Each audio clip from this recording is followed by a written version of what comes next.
불확실한 시장의 맛을 차별화된 투자 전략 4월 30일 머니쇼 플러스 시작합니다. 4월 마지막 거래일 오늘 이제 내일 근로자의 날로 휴장을 앞둔 국내 증시 양시장 보합권으로 출발한 상황에서 오히려 지금 또 하락폭을 키워가고 있습니다. 코스피는 2,550선 아래로 내려앉았죠. 네, 그렇습니다. 코스피, 코스닥 양시장에서 외국인 기관 모두 매도하고 있습니다. 개인만 홀로 매수하고 있는 상황이네요. 네. 오늘 1분기 실적을 발표한 삼성전자, LG에너지솔루션, 한화에어로스페이스도 줄줄이 약세를 나타내고 있습니다. 그 원인은 무엇인지 오늘장 상황과 함께 증시 토크에서 자세히 알아보겠고요. 간밤 뉴욕 증시 3대 지수 모두 상승한 채 마감이 됐습니다. 중국을 제외한 다른 나라들과 관세 협상에 진전을 보였다는 소식 때문이겠죠. 그렇습니다. 트럼프 대통령이 취임 100일을 맞아 기념식도 했는데요. 불안을 키우던 관세 협상이 조금 진전이 있다고 하네요. 한숨 돌린 것 같습니다. 네.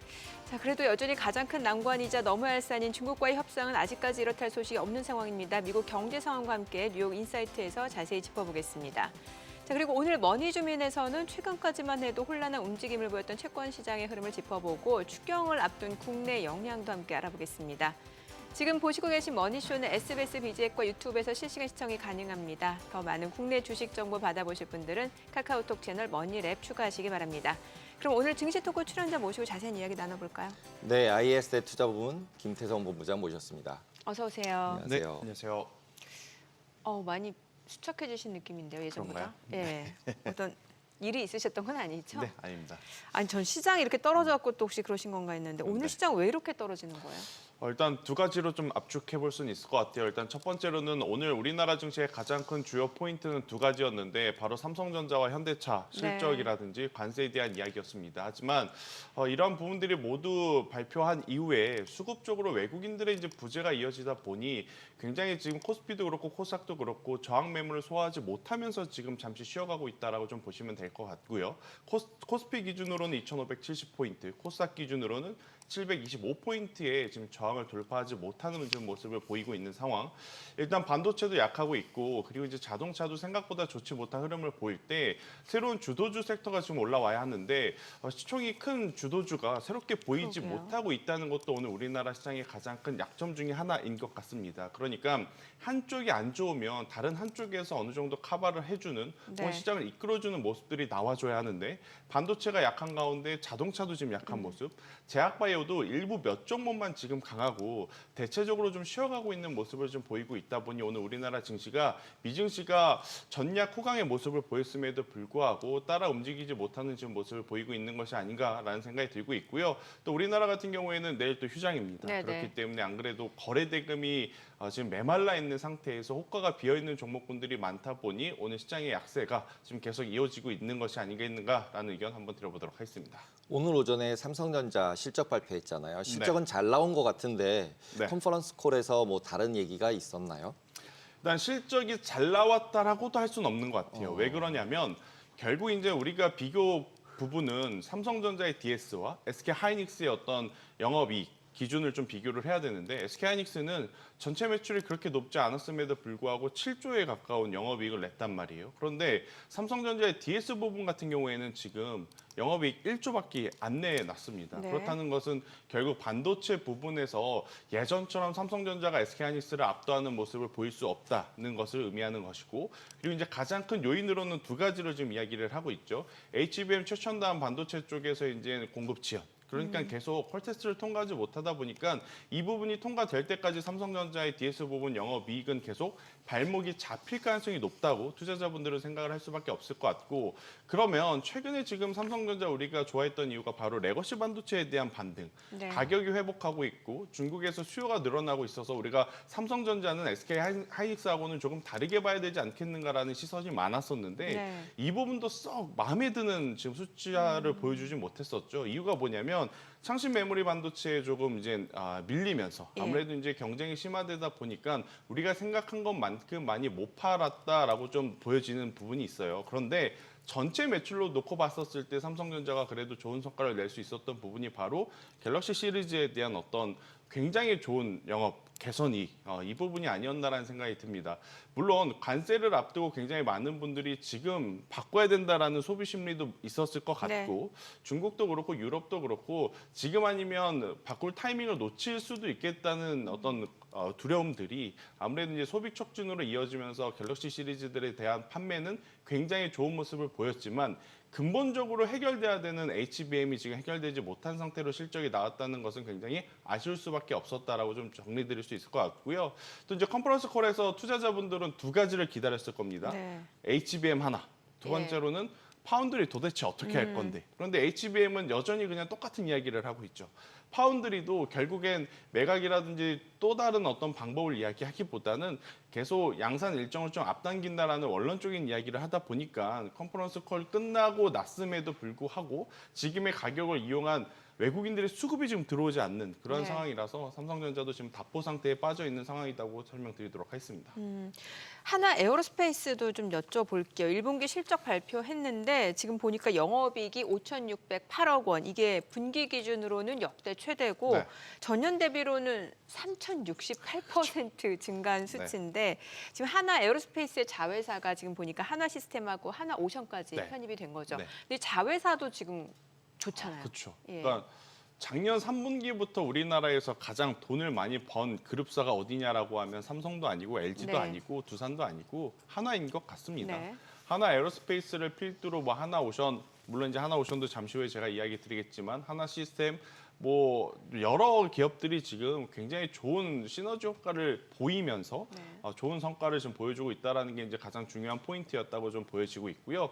이번 실적을 통해서 우리가 어떻게 보면 확인을 할 수 있었던 것은 이거였죠. 하나 에어로스페이스의 전체 매출에서 벌써 70에서 80%가 해외 매출이다라는 것, 이게 정말 중요하다는 거죠. 그리고 이제 두 번째 수주 잔고는 여전히 빵빵하다라는 겁니다. 그런데 한 가지 두려움, 그러니까 한 가지 불확실성은 뭐냐면 주가가 이 모든 것을 반영이 돼서 많이 올라온 상황이라 밸류에 대한 부담이 있을 수 있지 않겠는가.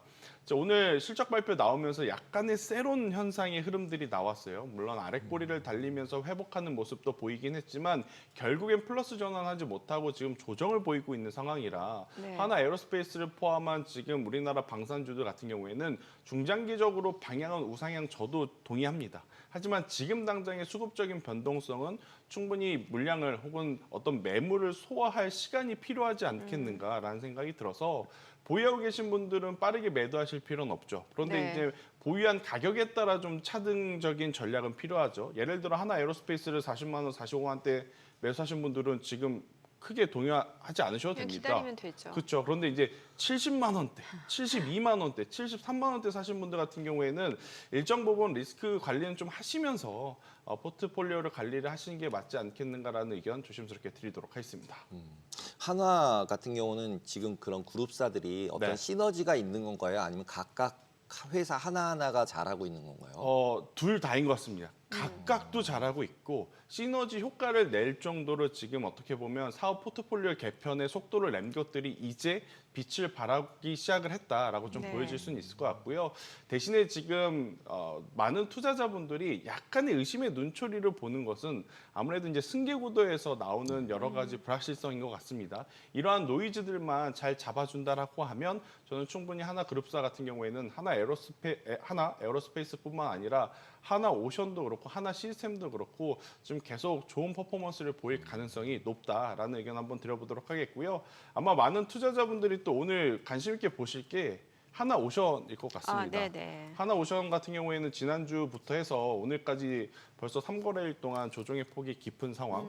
다른 조선주들도 많이 빠지지 않는데 하나 오션이 고점 대비 벌써 뭐 15% 이상 빠지고 있다 보니까 이걸 어떻게 해야 되느냐 고민을 좀 하실 것 같은데 산업은행이 갖고 있었던 혹은 산업은행의 입장에서 보면 충분히 매도할 만한 저는 타이밍이다라고 보여집니다. 그래서 네. 이 부분을 너무 나쁘게 보실 필요는 저는 없다는 생각이 들고 있고요. 그냥 근본적으로 펀더멘탈을 흔들리는 것은 없다. 여전히 수주 잔고는 높은 상황이고 또 하나오션 같은 경우에는 여전히 실적이 좋은 상황이라서 저는 조선주들 그동안 하나오션 매수하고 싶으셨던데 못하셨던 분들에게 기회는 오고 있다는 거죠. 네. 지금 당장은 기회다라기보다는 기회가 오고 있으니 이 부분을 잘 노려보시는 것이 어떻겠는가라는 의견을 한번 드려보도록 하겠습니다. 그 블록딜 그 수요 예측했을 때 네. 매각가가 한 8만 1천 원 선 정도죠. 그렇죠. 예, 그럼 지금 7만 8천 원이면 괜찮은 가격대이고요. 그런데 두 가지가 좀 정해져야 될 것 같습니다. 총 매각 수량과 네. 매각 방법이죠. 한 번에 매각을 할 거냐 네. 아니면 쪼개서 매각을 할 거냐. 그리고 이제 여기서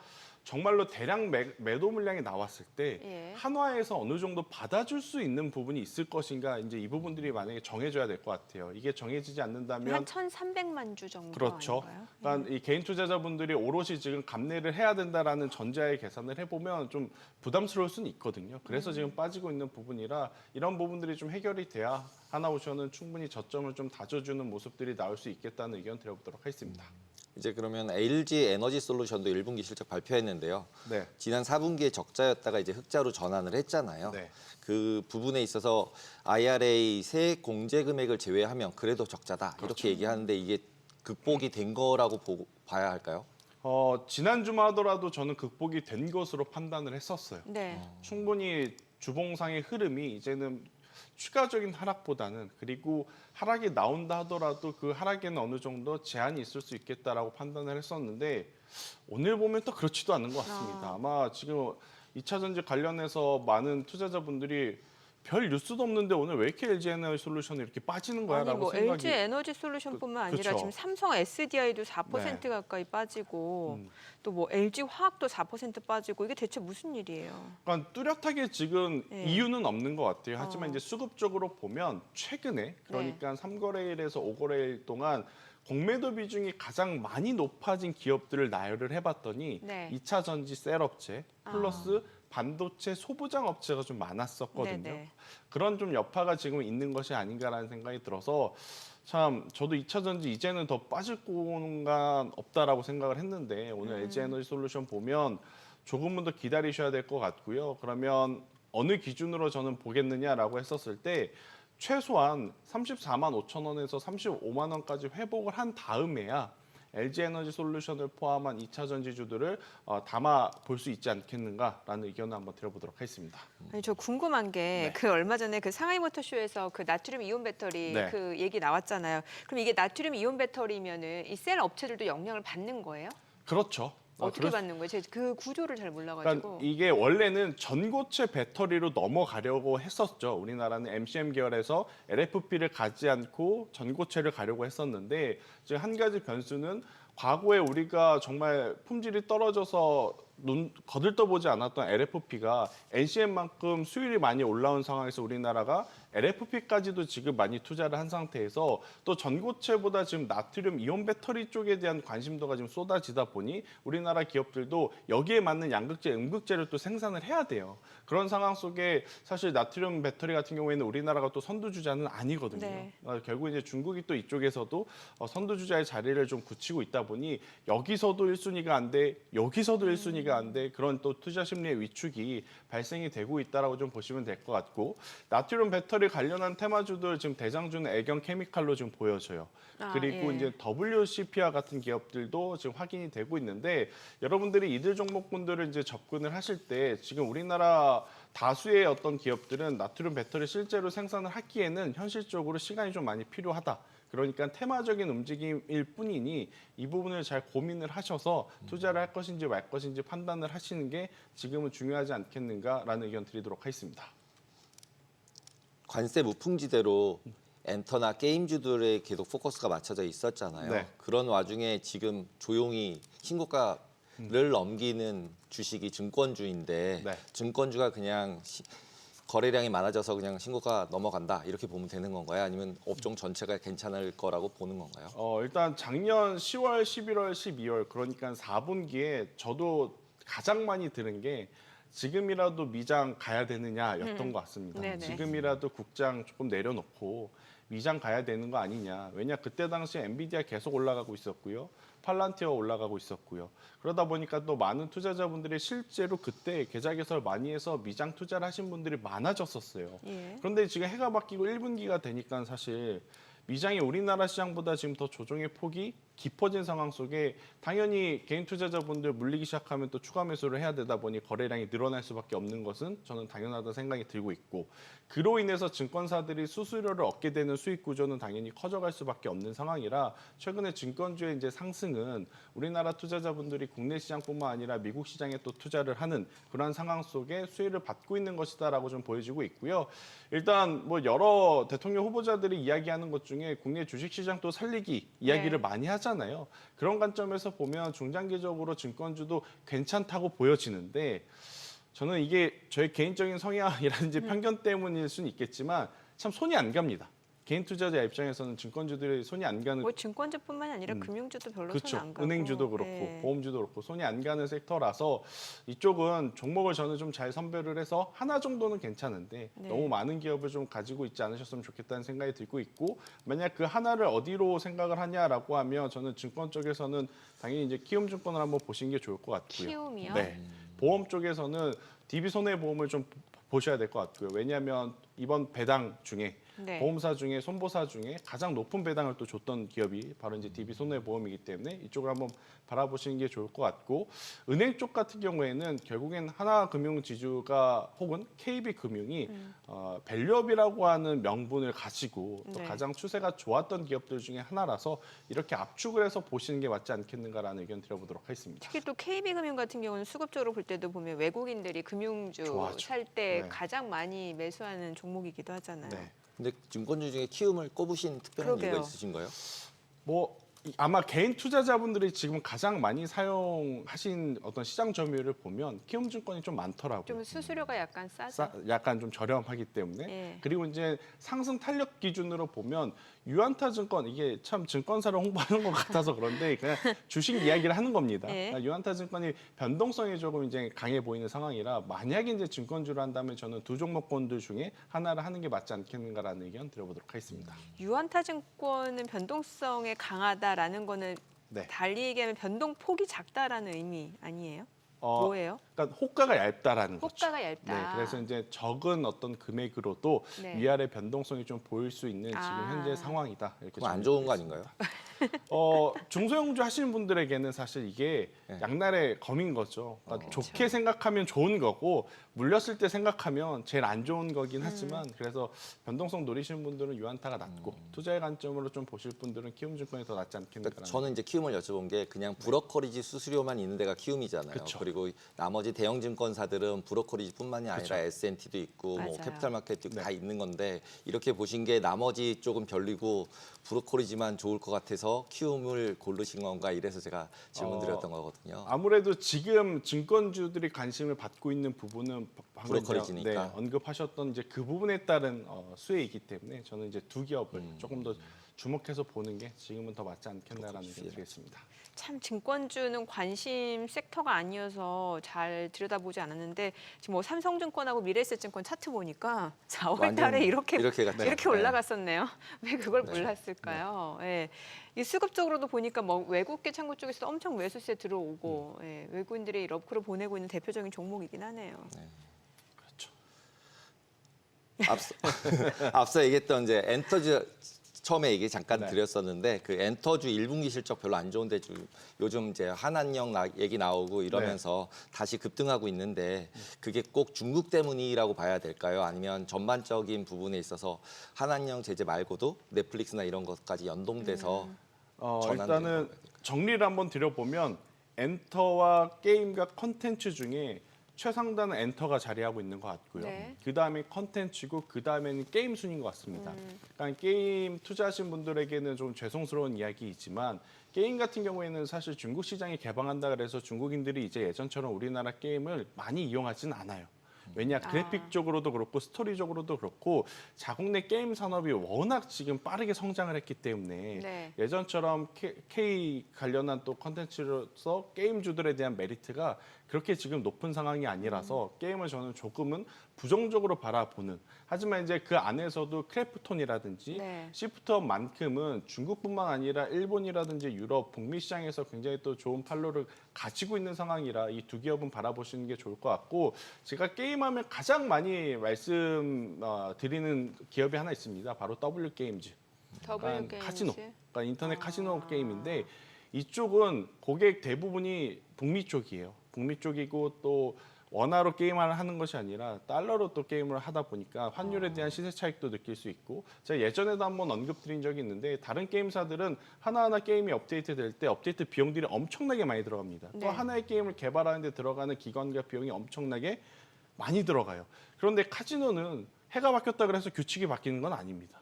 그러네요. 규칙은 그대로 있고 네. 계속 그냥 그 앞에 대문 이미지만 바뀌면서 어르신들도 많이 하던데. 많이 하시더라고요. 네. 그렇기 때문에 W게임즈는 들어가는 인풋 대비 아웃풋이 굉장히 또 클 수 있는 그러한 게임사라서 저는 W게임즈를 말씀드리고 싶고, 컨텐츠는 저는 조금은 고민을 해볼 필요는 있을 것 같아요. 물론 어제 오늘 지금 컨텐츠 쪽에서 보면 스튜디오 드래곤이라든지 CJ ENM 컨텐츠들이 중앙에 올라오고는 있습니다.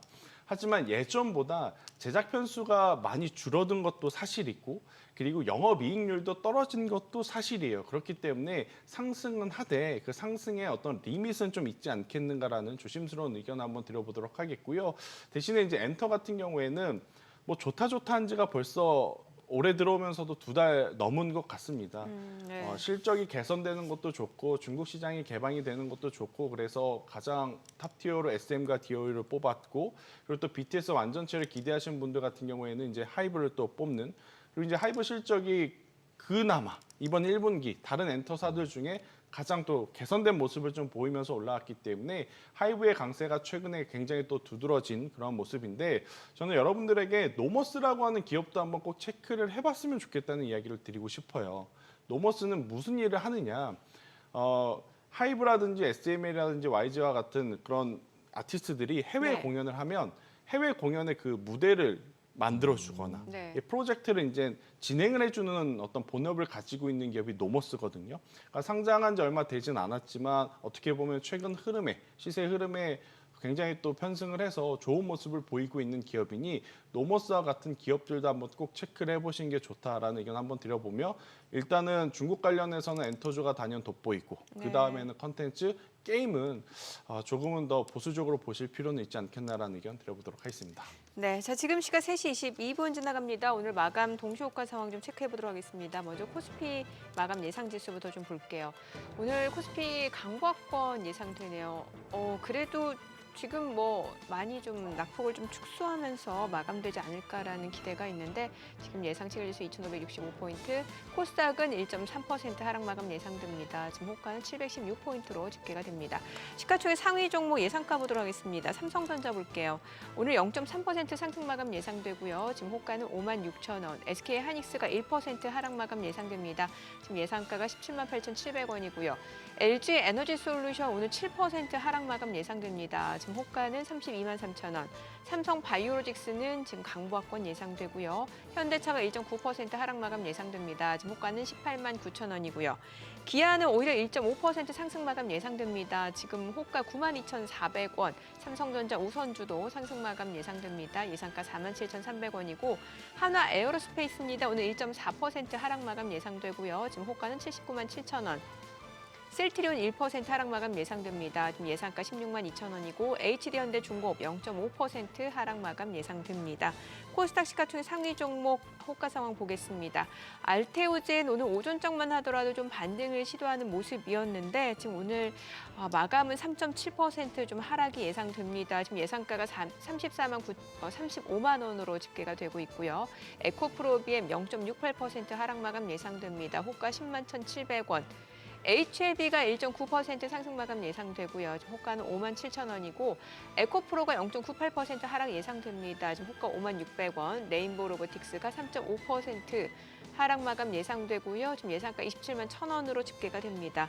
휴젤 1% 하락 예상됩니다. 호가 365,000원. 클래시스는 보합 예상되고요. 파마리서치가 3%대 하락 마감 예상됩니다. 호가 376,500원, 리가캔바이오도 3% 하락 마감 예상되고요. 이 가운데 펩트론 6% 하락이 예상됩니다. 지금 호가는 164,000원으로 집계가 됩니다. 자, 이제 마감까지 한 5분여 가량 남았는데, 와, 시장 변동성이 좀 큰 것 같습니다. 사실 이제 미증시만 놓고 봤을 때는 뭔가 뭐 전략 후강, 여기에다가 조금 보합권에서 좀 움직임이 있었던 것 같은데, 국내 증시는 확실히 뭔가 좀 수급 공백 때문에 그런 건지 모르겠습니다만 코스닥 쪽 변동이 굉장히 크네요. 네, 코스닥은 굉장히 크고, 오히려 네. 아까 전에 시작할 때 저희가 네. 코스피 같은 경우 마이너스 그러게요. 0.5%, 네. 0.6%였는데 거의 보합 수준까지 맞아요. 끌어올리고 있네요. 참 시장 국장 난이도 높다는 말이 딱 맞는 것 같습니다. 어떻게 보세요? 요즘 그런 말 많잖아요. 예, 뭐 주도주도 없는 상황에서 종목 순환매 굉장히 빠르게 나타나고, 이거 손 빠르지 않은 사람들은 그렇죠. 수익 내기 쉽지가 않거든요. 그러니까 이게 참 어려운 게 미국 증시 약할 땐 강하고 미증시 강할 땐 또 약해져 버리니까 네. 이제 따로 놀고 있어서 많은 분들이 이제 밸런스 맞추는 게 지금 네. 굉장히 어려울 것 같다는 생각이 들어요. 결국 이제 이런 부분들이 해소가 되려면 개인 투자자분들의 굉장히 빠른 순환매 자금이 도는 것보다 외국인들의 수급이 일단 들어와야 되거든요. 일단 우리나라는 내일 같은 경우에는 이제 휴장이지만 미국 시장 기준으로 보면 굉장히 많은 빅테크 기업들이 본격적으로 큰 실적들을 내는 요일입니다. 그리고 이제 지표 발표도 지금 앞두고 있고 그래서 저는 오히려 이번 주에 실적들이 다 나오고 또 주말 사이에 미국과 중국이 지금 타이밍이라면 뭐라도 어느 정도 언론 보도가 몇 개 나올 만한 지금 타이밍이 아닐까라는 생각이 들어서 좀 연휴 푹 쉬고 오면 뭔가 제대로 좀 흘러가지 않겠는가라는 개인적인 기대감까지도 한번 말씀드려보도록 하겠습니다. 확실히 금요일 거래량이 많이 줄겠네요. 그렇죠. 예.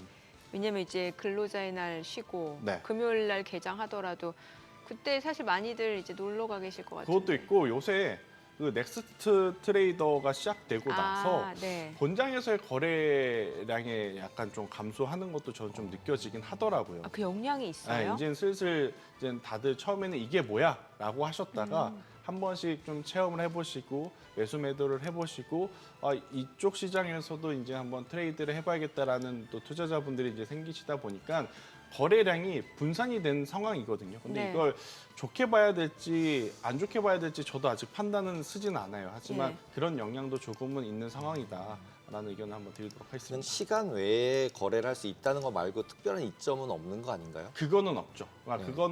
그러니까 지금 당장에서 보면 장점보다는 단점이 더 많아 보이긴 해요. 근데 이게 스캘퍼라고 하죠. 그쵸, 이제 이제 스캘핑 그런 분들. 하시는 분들은 이거를 이용하실 수 있는 게 예를 들면은 이제 이 정규장에서 네. 그 정적 발동이 걸린 종목들이 있어요. 단기에 시세가 팍 나는 종목들. 근데 그게 넥스트레이드에서는 거래가 또 되니까. 거래가 돼요. 네. 네. 그러니까 이제 저는 딱 생각했을 때 넥스트레이드가 생기면 기계로 이제 마켓 메이킹 하는 레귤레이션들 규제들이 많이 있잖아요. 네. KRX는. 근데 여기는 좀 이제 풀어줘서 네. 그런 기계가 많이 들어와도 되게 만들어 놓은 건가 이런 이제 물음표가 좀 던져졌었는데 그런 부분들은 없는 건가요? 특별하게는? 저도 정확하게 음. 약간 이렇다 저렇다라고 지금 설명드리기는 네, 좀 어려운 것 어려운 같긴 해요. 그런데 이제 저도 처음에는 거래를 안 해보다가 최근에 이제 본장 지나고 나서 막 뉴스가 나오는 그쵸. 섹터라든지 뉴스가 나오는 종목군들을 매매를 해보니까 네. 꽤나 체결 강도도 정상적으로 돌아가긴 하더라고요. 이제 그런 것들을 체험하신 분들 같은 경우에는 편견들이 이제 좀 낮아지는 것 같아요. 그러게요. 예전에는 시간의 거래 여전히 뭐 넥스트 트레이더는 본장과는 조금 별도의 시장, 뭐 별개의 매매 전략 이렇게 이제 생각을 하셨다가 접근성이 또 높아지면서 네. 많은 분들이 참여를 하시면서 거래량이 좀 분산되는 영향도 지금 없지 않아 있지 않겠나라는 의견 드리도록 하겠습니다. 아니 오늘 이 가운데 또 셌던 종목이 그 한미약품하고 한미사이언스 네. 이거는 뭐 파이프라인 임상 기대감도 있고 네. 수출도 좋았다면서요 실제로. 일단 한미약품의 실적에선 장점이 있고 단점이 있었어요. 네. 그러니까 잘한 부분은 뭐냐면 전체적인 이 로수제시라고 하는 제품, 그러니까 콜레스테롤을 이제 잘 잡아주는 제품이 이제 대표 제품인데 그거 정말 잘 팔았습니다. 그런데 이제 한 가지 좀 그 아쉬웠던 제네릭인 거죠? 그렇죠. 네. 한 가지 좀 아쉬웠던 부분은 이 북경 한미 쪽. 그러니까 해외 지사에서 이제 매출 실적이 그렇게 좋지 좀 못했어요. 그런데 그럼에도 불구하고 한미약품 하면 결국엔 비만 당뇨 치료제로서 가장 앞단에서 지금 임상 스케줄이 빠른 기업이다라는 부분들이 최근에 인벤티지랩 상승을 하면서 혹은 블루엠텍 상승하면서 뭐 펩트론 기업들이 부각받으면서 그쪽으로 이제 수급이 이제 이동을 했다라고 저는 보여지는 그런 상황이라서 한미약품 그리고 한미사이언스 같은 경우에는 저는 조금은 더 보셔도 괜찮다라는 생각이 들어요. 중장기 관점으로. 그런데 지금 만약 인벤티지랩의 상승세를 보시면서 참 인벤티지랩 솔직하게 말씀해서 전임상 단계에서 이렇게 올라갈 일인가라고 하셨던 분들 많을 거란 말이에요. 네. 그런데 주가는 올라왔으니 할 말이 없는 거죠. 그래서 또 제2의 인벤티지랩 또 찾으신 분들 같은 경우에는 오늘 또 비만 당뇨 쪽에서 D&D 파마텍을 또 많이들 매수를 하시는 것 같더라고요. 저희 그래서 어제 방송에서 다루긴 했었는데. 네. 그래서 예. 이제 D&D 파마텍도 한번 이렇게 거래량이 지수가 안 좋을 때 지금 뭐 붙고 있는 상황이라서 추가적인 네. 상승세도 한번 기대해 볼 만한 요소는 있지 않겠는가라는 의견까지 드리도록 하겠습니다. 알겠습니다. 자 오늘 국내 증시 마감 상황 함께 확인해 보시죠. 마감합니다.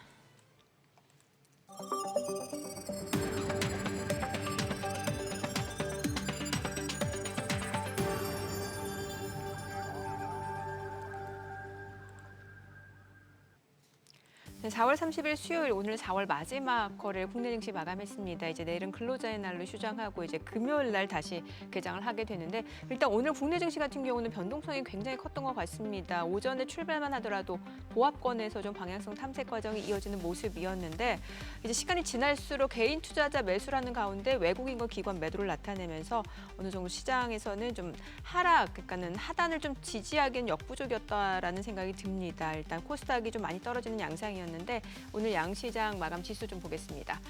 코스피가 0.4% 떨어졌네요. 2,554포인트. 그리고 코스닥은 1.2% 하락했습니다. 717포인트입니다.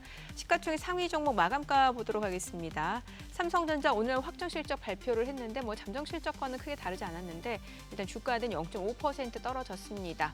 55,500원이고요. SK하이닉스가 더 많이 떨어졌어요. 지금 1.8% 하락하면서 177,500원의 종가 형성이 됐고요. LG에너지솔루션 7% 급락했습니다. 324,500원에 거래 마쳤고요. 삼성바이오로직스는 약보합에 마감이 됐고요. 현대차가 1% 떨어졌습니다. 종가는 196,600원. 기아가 0.6% 하락했습니다. 94,400원에 거래 마쳤고요. 이 가운데 삼성전자 우선주는 올랐습니다. 46,850원. 한화 에어로스페이스입니다. 1.4% 떨어졌습니다. 797,000원이고요. 셀트리온도 1.6% 하락했고 HD 현대중공업 0.3% 소폭 하락하면서 종가는 402,000원이었죠. 코스닥 시가총액 상위 종목 마감가 보겠습니다. 알테오젠 오늘 좀 3% 좀 많이 떨어졌네요. 지금 종가는 35만 1,000원. 그리고 에코프로비엠은 0.8% 하락했습니다. 10만 1,500원. HLB가 1.7% 상승했습니다. 56,900원 종가 형성이 됐고요. 에코프로는 소폭 하락했습니다. 5만 1,000원. 레인보우 로보틱스가 3.7% 떨어졌습니다. 종가 27만 500원이었고요. 휴젤은 1.3% 하락하면서 지금 36만 5,500원에 거래 마쳤습니다. 클래시스는 소폭 상승했습니다. 종가는 64,300원, 2거래일 연속 상승세 이어졌고요. 파마리서치가 3% 넘게 떨어졌습니다. 종가 37만 6,500원, 리가캔바이오도 3%대 하락이죠. 10만 5천 원에 거래 마쳤고요. 펩트론 좀 많이 떨어졌습니다. 6.8% 하락하면서 종가는 16만 3,300원에 형성이 됐습니다. 수급 상황 좀 체크해 보겠습니다. 오늘 유가증권 시장에서 개인 투자자 3,159억 원 순매수를 보여줬고요. 외국인은 1,801억 원, 기관은 2,222억 원 매도 우위입니다. 코스닥도 오늘 개인 투자자는 2,065억 원 매수 우위, 외국인은 712억 원, 기관은 1,282억 원 순매도를 나타냈고요. 오늘 선물에서는 외국인이 1,500계약, 기관은 2,000계약 넘게 매수 우위를 나타냈습니다. 환율 체크해 보겠습니다. 달러 환율입니다. 오늘 달러 환율이 좀 많이 떨어졌어요. 16원 30전 하락한 1,421원에 마감이 됐습니다. 환율이 좀 많이 떨어졌네요. 그렇네요. 16원이면은 네. 주식보다 더 많이 움직이는 어떤 이유 느낌인데요. 때문에 이렇게 떨어진 거라고 보세요? 전혀 모르겠습니다. 그래요? 원달러는 제일 네. 원래 트레이딩 네. 할 때 네. 환율, 금리, 주식 이렇게 있으면 네. 뭐가 제일 어려워? 이렇게 딱 질문하면 네. 환율이에요. 환율 그렇죠. 환율이 1등. 예. 저 궁금한 게 왜냐면 달러 인덱스가 98에서 지금 99로 약간 올랐잖아요. 약간. 네. 근데 달러는 이렇게 확 떨어지니까 원래 못 갔으니까 가는 거 아닐까요? 그동안 단순하게는. 원화가 상대적으로 너무 네, 약해가지고 상대적으로 너무 약했어서. 네. 그것도 그럴 수도 있겠네요. 네. 자, 오늘 한미약품 저희 얘기했었고 앞서 인벤티지랩 D&D 파마텍도 말씀을 주셨는데 네. 그러면은 이제 이게 비만 치료제면 이제 미국에서는 뭐 노보노디스크하고 일라이릴리가 있고 네. 그럼 우리나라에서는 그 비만 치료제 내에서도 옥석을 가려야 된다라는 얘기잖아요. 네. 예. 혹시 좀 좋게 보는 종목이 옥석을 있으세요? 가린다고 하면 일라일리나 노보노디스크가 기분이 나쁘겠죠. 그러니까 우리나라는 일단 분위기는 풍기고 있는데 네, 분위기만 풍기고 있다는 게 가장 큰 문제인 것 같아요. 그래요. 사실 이제 펩트론도 이 스마트 데포라고 하는 약물 지속형 플랫폼에 대한 관심도가 올해만 있었던 게 아니라 작년, 네. 재작년부터 계속 이어져 왔어요. 그런데 아직까지도 마침표를 찍어주지 못한 상황에서 기대감으로만 지금 계속 이야기를 하고 있는 상황이고 인벤티지 랩도 사실은 저는 개인적으로 이게 맞는 걸까라는 생각이 들긴 하더라고요. 1상 데이터, 2상 데이터, 3상 데이터도 아니고 전임상 데이터임에도 불구하고 이렇게 올라가는 게 맞나? 물론 이게 이 주식시장이라고 하는 게 투자 심리가 모이게 되면 뭐 움직이는 게 당연하기 때문에 이걸 좋다 안 좋다라고 말할 수는 없지만 네. 이걸 가지고 펀더멘탈 기준으로 밸류의 가치를 기준으로 판단하기에는 조금은 어려운 것 같아요. 대신 펩트론도 놓쳤다. 네. 인벤티지 랩도 놓쳤다라는 저의 개인적인 아쉬움을 좀 달래본다라고 했었을 땐 D&D 파마텍 제가 앞서서도 한번 이야기 드렸지만 D&D 파마텍도 마찬가지로 충분히 한번 시세는 내줄 수는 있지만 정말 투자의 관점으로 투자를 하기에는 다소 어려운 부분이 있을 수 있겠다는 의견까지 한번 드려보도록 하겠습니다. 아니 그러면은 지금 이제 국내에서는 정말 뭐 단기 트레이딩 능하신 분들이라면 상관없겠습니다만 그렇다고 계속 묻어두는 거 말고요. 조금 그래도 조금 수익을 트레이딩을 하려면. 좀 차익 실현할 수 있는 그런 섹터 쪽은 어느 쪽을 봐야 되는 거예요? 이게 가격 메리트가 있는 섹터라고 하면 이제 뭐 반도체도 있을 수 있을 것 같은데 네. 반도체 쪽은 보니까 뭐 지금 화웨이가 미국 엔비디아 제재 속에서 중국 고객에 첨단 AI 칩을 공급했다 이런 소식 나오고 있고 그러면 이게 우리나라 반도체 같은 경우는 안 좋은 거잖아요. 안 좋다고도 할 수 있지만 여기서 만약 꾸역꾸역 매출을 낼 수 있는 구멍을 좀 찾아본다라고 하면 중국발 매출 비중이 많은 반도체 장비주들은 오히려 앞에서는 걱정이 되지만 뒤에서는 돈을 많이 벌고 있을 가능성이 높습니다. 아 중국에 납품하는 장비. 그렇죠. 그러니까 지금 중국이 결국 뭐 하웨이도 마찬가지로 엔비디아가 지금 만드는 칩의 성능만큼 혹은 그 이상의 고성능 칩을 이제 만든다라는 이야기를 했지 않습니까? 그럼 그들도 장비가 필요하다라는 거죠. 그러면 네. 그 장비를 어디서 가지고 올 거냐라고 보면 당연히 우리나라 기업들이 제일 순위가 되지 않겠는가라는 생각이 들어서 중국 매출 비중이 많은 장비주를 좀 찾아보면 네. 주성 엔지니어링이 지금 탑티어 1일 것 같아요. 물론 HPSP도 중국 매출 비중이 많은데 HPSP는 지금 ST라고 하는 기업과 아무래도 이제 개별적인 이슈, 소송 이슈가 좀 불거져서 이쪽은 수급이 좀 약해진 상황. 하지만 주성 엔지니어링 같은 경우에는 저는 충분히 지금의 위치에서도 적극적으로 공략을 해보는 것도 괜찮지 않겠는가라는 의견을 한번 조심스럽게 드려보면서 지금 중국과 미국이 저는 계속 힘센 줄다리기를 하고 있다는 생각이 들어요. 그러니까 여기서 이제 뭐 수혜를 받는 쪽, 피해를 받는 쪽 많은 분들이 좀 고민을 하실 것 같은데 반도체만큼은 여기저기 자꾸 이제 움직일 때마다 계좌가 더 안 좋아질 것 같다는 생각이 들어요. 그냥 딱 중심 잡고 결국엔 삼성전자냐 SK 하이닉스냐 여기서 이제 선택을 한번 해야 될 것 같고 만약에 삼성전자를 선택을 하셨다면 삼성전자 밸류체인 쪽 그 중에서도 저는 뭐 파크 시스템즈와 같은 기업들 이렇게 한번 보시는 게 좋을 것 같고 SK 하이닉스를 선택을 하셨다면 일단 SK 하이닉스 쪽이 지금은 좀 복잡합니다. 네. 왜냐 한미반도체 SK 하이닉스가 지금 사이가 그렇게 아. 좋은 상황은 아니기 때문에 예. 그래서 한미반도체와 하나비전을 제외한다면 PSK 홀딩스, PSK 쪽을 한번 보는 것도 저는 괜찮지 않겠는가라는 의견 드리도록 하겠습니다. 네. 오늘 내용 잘 들었습니다. 네. 고맙습니다.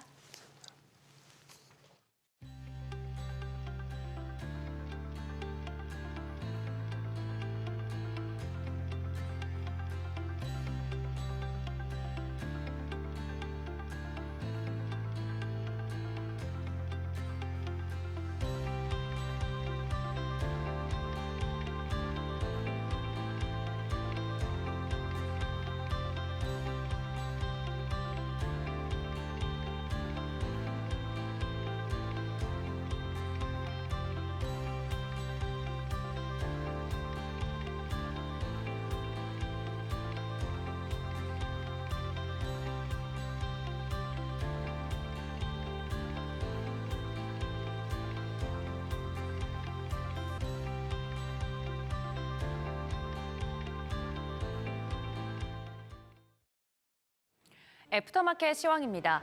5월 황금 연휴를 앞두고 투자자들의 경계감이 짙어지는 모양새입니다. 뉴욕 증시 상승에도 불구하고 정규장에서는 외국인과 기관의 매도세가 이어졌는데요. 대체 거래소도 프리마켓의 상승폭을 다 반납하고 메인마켓 들어서 하락세로 전환이 됐습니다. 시총 상위주들도 대부분 하락세 이어지고 있는 가운데 삼성전자 확정 실적을 발표했죠. 증권사 전망치를 웃돌았는데 지난 1분기 연결 기준 매출액이 29조 1,400억 원과 또 영업이익 6조 7천억 원을 기록했다고 공시했습니다. 분기 기준 최대 매출이고 영업이익의 경우 5조 원대를 예상한 증권가 추정치를 훨씬 웃돌았습니다. 다만 올 2분기에는 글로벌 무역 환경 악화와 또 경제 성장 둔화 등 거시경제 불확실성이 높아지면서 예측이 어렵다는 전망입니다. 또 1분기 실적을 방어한 스마트폰 수요도 2분기 이후 하락할 조짐이어서 실적 악화가 우려되는 상황입니다. 오늘 시장 분위기까지 더해서 실적 발표한 삼성전자나 LG에너지솔루션 등 대형주들 대체 거래소에서도 하락세를 피하지 못했습니다. 주도주들이 이처럼 주춤하는 반면 특징적으로 오른 종목들 살펴볼 텐데요. 첫 번째 종목 서울옵션입니다. 21대 대선을 앞두고 국민의힘이 가상자산 법제화 도입을 약속하자 관련주로 매수세가 몰린 것으로 보입니다. 지난 28일 국민의힘은 비상대책위원회 회의에서 디지털 자산 규제 해소를 위한 가상자산 7대 공약을 발표했는데요. 특히 STO 법제화와 스테이블코인 규율 체계 마련도 주요 과제로 삼으면서 부동산이나 예술품 등 실물 자산을 기반으로 한 분할 투자 활성화, 스테이블코인 발행과 운영 기준 설정 등을 내세웠습니다. 해당 소식에 STO 법제화가 다시 정치권에서 주목을 받으면서 서울옥션 같은 관련주들 상승했습니다. 두 번째 종목은 동신건설인데요. 이재명 더불어민주당 대선 후보의 공직선거법 위반 사건에 대한 대법원 판단이 하루 앞으로 다가온 가운데 이재명 테마주 급등했습니다. 동신건설 이외에도 형지글로벌이나 형지엘리트, 오리엔트전공 등 관련주들의 상승세가 두드러졌고요. 참고로 대법원 전원 합의체는 내일 5월 1일 오후 3시 대법정에서 이 후보의 공직선거법 위반 혐의 상고심 판결을 선고할 예정입니다. 일정 참고하시면 좋겠습니다. 그럼 메인마켓에서 바톤을 넘겨받은 애프터마켓 상황도 살펴보겠습니다. 네, 먼저 코스피 상장사 시총상위 순으로 살펴보도록 하겠습니다. 빨간불을 찾아보기가 어려운데요. 삼성전자 0.36% 떨어지면서 55,600원에 정규장에 이어서 SK하이닉스의 하락폭이 삼성전자보다 더 큽니다. 1.88% 하락한 177,400원의 움직임 보이고 있습니다. 또 LG에너지솔루션 올해 1분기 흑자 전환에 성공하긴 했습니다. 제품 출하량 증가와 운영 효율화로 수익성이 개선됐습니다만 주가는 역시나 7%대 급락세 이어지면서 32만 5천 원 선의 움직임 보이고 있습니다. 이외에 삼성바이오로직스와 현대차도 각각 0.47%, 또 1.14% 하락세 이어지고 있습니다. 이어서 코스닥 시총 상위 종목들 살펴보도록 하겠습니다. 유일하게 빨간불 켜고 있는 종목이 HLB인데요. 1.43% 오르면서 56,700원에 현재 움직이고 있는 모습이고 에코프로비엠과 에코프로 순차적으로 좀 살펴보면 어제 실적 발표한 에코프로비엠의 경우 1분기에도 깜짝 흑자 전환에도 관세 이슈와 고평가 부담 등으로 증권사에선 목표 주가 줄줄이 하향하고 있는 상황이죠. 오늘도 애프터마켓에서 0.68% 하락세 이어지고 있고요. 또 오늘 실적 발표한 에코프로의 경우에는 전기차용 양극재 판매량 증가 등의 영향으로 흑자 전환에는 성공을 했지만 주가는 0.98%, 약 1% 가까이 떨어지면서 56,600원 선에 움직이고 있습니다. 이외에 알테오젠도 3%대, 레인보우 로보틱스도 4% 가까이 하락하고 있습니다. 앞서서 말씀해 주신 것처럼 시장의 변동성이 굉장히 큽니다. 애프터마켓 끝까지 어떤 움직임이 이어지는지 살펴보시면 좋겠습니다. 지금까지 애프터마켓 브리핑이었습니다.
트럼프 대통령 취임 100일 여기서 진짜 하고 싶은 말 난 느낌이에요. 네. 네, 뭐 농담이긴 합니다만 이제 교황하고 싶다고 했고.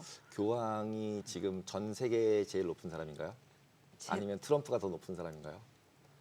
저한테 물어보시는 거예요? 그러니까 둘 중에 누가 더 높다고 생각이 되시냐? 저 잘 모르겠어요. 왜냐하면 예. 종교적으로 보면 종교적으로 교황이죠. 교황이 예, 더 높잖아요. 그렇죠. 그리고 정치적이나 경제적으로 보면 트럼프가 지금 미국의 대통령이니까 네. 제일 높은 사람은 높은 사람인데 근데 이제 미국 제일주의는 좀 시대가 좀 지나간 것 같다는 생각도 들고. 그래도 트럼프가 이제 어제 100일 기준으로 딱 했을 때 예. 자기 트위터에다가 딱 X에 날린 게 프라미스 메이드, 프라미스 킵. 그래서 난 만들었고 약속을 만들었고 약속도 네. 지켰고 난 네. 진짜 잘하고 있어. 예. 진짜 좋은 뭐 역대급 자화자찬이라면서요. 역대급 자화자찬을 하면서 마무리를 졌잖아요. 네. 근데 그런 와중에 또 계속 얘기하고 있는 게 그린란드, 뭐 파나마, 네. 캐나다 뭐 이제 약간 땅을 뺏으려는 듯한 네네. 그 뺏는다기보다는 스스로 들어와라 뭐 이런 느낌의 일들을 계속하고 있는데 그걸 보면은 미국이 진짜로 돈이 없으니까 부채 있는 부분을 땅을 뺏어서 메꾸던지 아니면 네. 100년째 국채를 팔아서 메꾸던지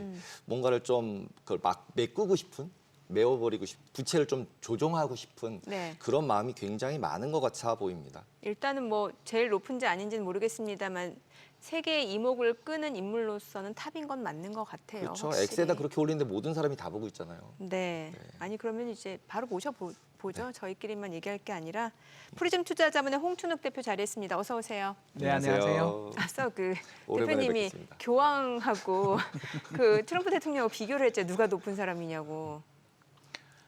지금 그 트럼프 말로 보면 교황님이 더 높은 걸로 보이는 것 같아요. 그렇죠. 왜냐하면 교황하고 싶다고 했으니까. 그리고 또 종신이거든요. 종신. 종신. 네. 그러게요. 지금 삼선. 예, 베네딕토 10세 빼고는 중도 퇴임하신 교황 안 계신 걸로 알고 있습니다. 오. 예, 그렇기 때문에 이제 그런 의사, 그러니까 3년임도 하고 싶다고 지금 맞아, 공명하게 맞아. 이야기하시는 중인데 예. 이제 그걸 드러낸 거로 저는 봤는데. 와, 독재 그렇게 해석할 수 있겠는데요? 예, 그 이제 난 영원히 하고 싶어. 영원히 대통령하고 예, 싶어. 아. 예, 그렇게 하고 싶어 하는 것 같아요. 그럼 지금 내놓는 관세 정책도 약간 그런 취지에서 네. 내놓을 가능성이 있는 그러니까 이제 거네요. 다음 대통령 누가 되더라도 절대 이 틀을 바꿀 수 없는 나는 이제 이거를 약속을 지켰다라는 말이 이걸 이제 도입해 놓으면 누가 세율은 낮출 수 있을지 모르지만 네네. 이 관세 시스템 자체 이제 그렇죠. 자유무역의 이제 종언 사망이라는 건 자기가 확실하게 관뚜껑에 못을 박았다라는 그런 생각을 가지고 이야기하는 걸로 보입니다. 근데 실제로 미국이 자유무역을 만든 거잖아요. 중국을 데리고 들어오면서. 근데 그거를 자기가 스스로 이렇게 파기를 하고 싶은 특별한 이슈가 있을까요? 두 가지 이슈가 있는 것 같은데요. 이제 첫 번째는 뭐 다 아는 중국이 이제 미국 GDP 규모의 한 3분의 2까지 쫓아오면서 우리가 호랑이를 키웠다. 네. 그러니까 이제 길들여지지 않는 호랑이를 어릴 때 데리고 와서 우리가 키웠다. 실수했다라는 게 이제 첫 번째일 것 같고요. 이제 두 번째는 쉐일 오일이죠. 예, 이제 이전에 미국이 그런 무역로를 보장하고 세계 경제의 어떤 네트워크들을 만들었던 이유 중에 하나가 결국은 이제 석유 중독, 화석 연료 중독이었는데 그 화석 연료 중독에서 이제 미국이 2005년부터 벗어나기 시작했고 그 2005년부터 벗어나기 시작하면서 10년에 걸쳐 사람들이 알게 된 거죠. 자, 이제 우리는 중동에서 벌어지는 일에 개입할 경제적 인센티브는 없다. 그 지역에서 무슨 일이 벌어지든 우리랑 상관없는 일이다. 라는 걸 이제 알게 된 거죠. 그러면서 이제 그때부터 미국이 에너지 순수출국으로 전환을 시작한 것도 트럼프 재임 중의 일이었고요. 이제 그 다음에부터 벌어지는 일들 보시면 알겠지만 물론 그 바이든 행정부 때 있었습니다만 그 아프가니스탄 철군 혹시 기억나십니까? 네네. 예, 그러니까 그런 것처럼 이제 어떤 지역에서 상당히 심각한 문제들 이번에 뭐 가자지구 전쟁 같은 경우들 수없는 전쟁이 벌어지더라도 바이든 때도 그랬고 지금 트럼프도 그렇고 앞으로 자신들의 그 피를 흘리지 않겠다. 예, 그런 가치가 없다라고 생각하는 거죠. 이제 이런 것들을 경제적으로나 국가 경제 전체적으로 사람들의 마음속에 이 확신이 가해진 거죠. 그러면 이제 우리가 굳이 추가적으로 어떤 세계적인 무역 속에서 우리가 적극적으로 자유무역을 하고 또 항행로를 보호해주는 그런 비싼 비용을 들이면서 이런 일을 할 이유가 없다라는 거에 대해서 이제 감정들은 부풀어 오르고 있던 걸 트럼프 대통령이 어떻게 보면 관세를 일종의 신앙으로 만들었잖아요. 그래서 네. 관세를 부과하고 이제 중국은 우리는 중국이랑 적이다라고 이렇게 어떻게 보면 이렇게 칸막이를 쳐버림으로써 주제 이 사람들 사이에 존재하고 있었던 대화의 화제를 이쪽으로 포커싱하는 데 성공한 게 저 사람 성공의 이유라고 볼 수 있죠. 그러면은 지금 이제 언론에서는 이제 트럼프 대통령이 지금 이제 한 발 이제 좀 물러섰다 이런 평가들이 많은데 여기에 대해서 대표님은 어떤 의견이세요? 제스처에 불과한데 제스처에 불과하다. 왜냐하면 이제 제스처에 불과하다고 보는 이유는 일단 이제 그분이 지금 한나라랑 뭐 어디 상호관세 협정을 맺었다 안 맺었다 그런 이야기를 하는데 네. 70개 정도 되는 주요 국가들과의 이제 그 관세 협정이 7월 초까지 지금 유예가 돼 있는 상황인데 이런 여러 나라들과의 관세 협정들을 맺을 때 있어서 1호라는 데가 아마 제일 약한 데랑 제일 자기들 말 잘 듣는 데랑 이미 협의가 다 된 데랑 할 거 아닙니까? 네. 한국 아니면 일본이겠죠. 이런 데랑 이제 하면서 여기서 만들어 놓은 조건들을 가지고 다른 나라에 이제 그 적용을 하는 그런 과정들을 거쳐 나갈 가능성이 되게 높은데 문제는 이제 누가 봐도 아시겠지만 한국, 일본, 대만이 미국이랑 관계에서 가장 약자인 거고요. 네. 왜냐하면 내수 시장 작고 그렇죠. 수출만 하고 있고. 수출의 의지가 되게 크면서 더 나가서 또 미국의 보호막이 없다라면 중국과 바로 눈앞에서 직접적으로 노출되면서 대중국 관련돼 있는 어마어마한 비용들, 그러니까 잠재적 비용이 두 가지 있잖아요. 네. 군사적인 비용도 있지만 결국은 이제 생산 공급 사슬망에서 중국을 끊어내야 되는 비용들이 굉장히 크잖아요. 그러니까 우리를 비롯한 이 세 나라는 미국이랑도 중국이랑도 다 같이 잘 지내야 되는 나라들. 그러면서 내수 시장은 작아서 지렛대를 쓸만한 것도 없는 이제 이런 나라들이죠. 이런 나라들 속에서 이제 아마 분명히 뭐가 있을 것 같고요. 반대로 그 다음으로 중요한 지역이 어디냐면 캐나다, 유럽인데 지금 이번에 커니 승리하는 거 보시는 것처럼 그쪽은 안티 USA를 하는 게 훨씬 유리하고 정치에서 이길 수 있는 길이에요. 그렇죠. 그렇다면 거기는 잘 될 리가 없죠. 그리고 그 나머지 국가는 경제적으로 중요하지 않아요. 그리고 인도를 건드리냐? 쉽지 않은 문제고요. 왜냐하면 중국 이탈해서 갈 데가 인도밖에 없는데 인도를 지금 건드린다? 말도 안 되는 거고요. 결국 그 지금 이야기하는 거는 다 아시아의 몇 나라들 이야기하는 거고 그중에 가장 취약한 고리라고 할 수 있는 나라가 요 세 나라고 요 세 나라를 가지고 이제 다른 나라를 겁박하려고 들겠죠. 그래서 우리는 일단 두들겨 맞을 수밖에 없는 입장이고 이런 두들겨 맞을 수밖에 없는 입장이라는 게 결국 우리 증시나 우리 환율이나 이런 것들이 이렇게 좀 다르게 움직이는. 그러니까 다른 나라들에 대해서 달러가 다 약세인데 우리한테만 오늘 좀 환율 떨어졌지만 아직도 1,400원. 네. 그러니까 이런 높은 환율이 나타나는 이유가 결국 한국이 처해 있는 이 곤궁한 굉장히 가난한 입장을 보여주는 거죠. 뜯어먹을 건 있는데 협상력은 전혀 없는 나라. 이게 한국 아니겠습니까? 우리만 너무 불쌍한데요. 아니요, 세 나라가 비슷합니다. 그러니까 비슷한가요? 우리나라, 일본하고 예, 저는 정말 그 일본의 이시바 총리가 바보 되는 걸 봤잖아요, 우리가. 아, 예, 그 1조 달러 선물 가지고 가서 트럼프 제일 먼저 만나고 거기다가 손 마사요시 의장이 가서 또 역시 AI 관련돼서 여러 가지 일을 했지만 똑같이 우리보다 관세율 1% 낮은 24% 맞았거든요. 그런 식으로 움직이는 걸 보면 그동안 미국을 특히 트럼프랑 관계가 제일 좋은 나라가 일본이라고 봤지만 맞아요. 예, 트럼프는 그런 거 없는 사람인 거고 그러니까 우방이고 뭐 그동안의 관계가 어떻고 그런 거 신경 쓰지 않는 사람이라는 걸 우리 다 알고 있는 거잖아요. 그러니까 얼굴 그냥 안면 몰수하는 사람이잖아요. 이제 그런 사람 앞에서 일본이 저렇게 두들겨 맞고 난 다음에 이제 우리 입장에서는 알래스카 LNG 프로젝트라든가 다양한 프로젝트들에 대해서 우리가 이야기는 할 수 있지만 지금 우리나라 대표단이 가서 뭔 이야기를 할 수 있어요?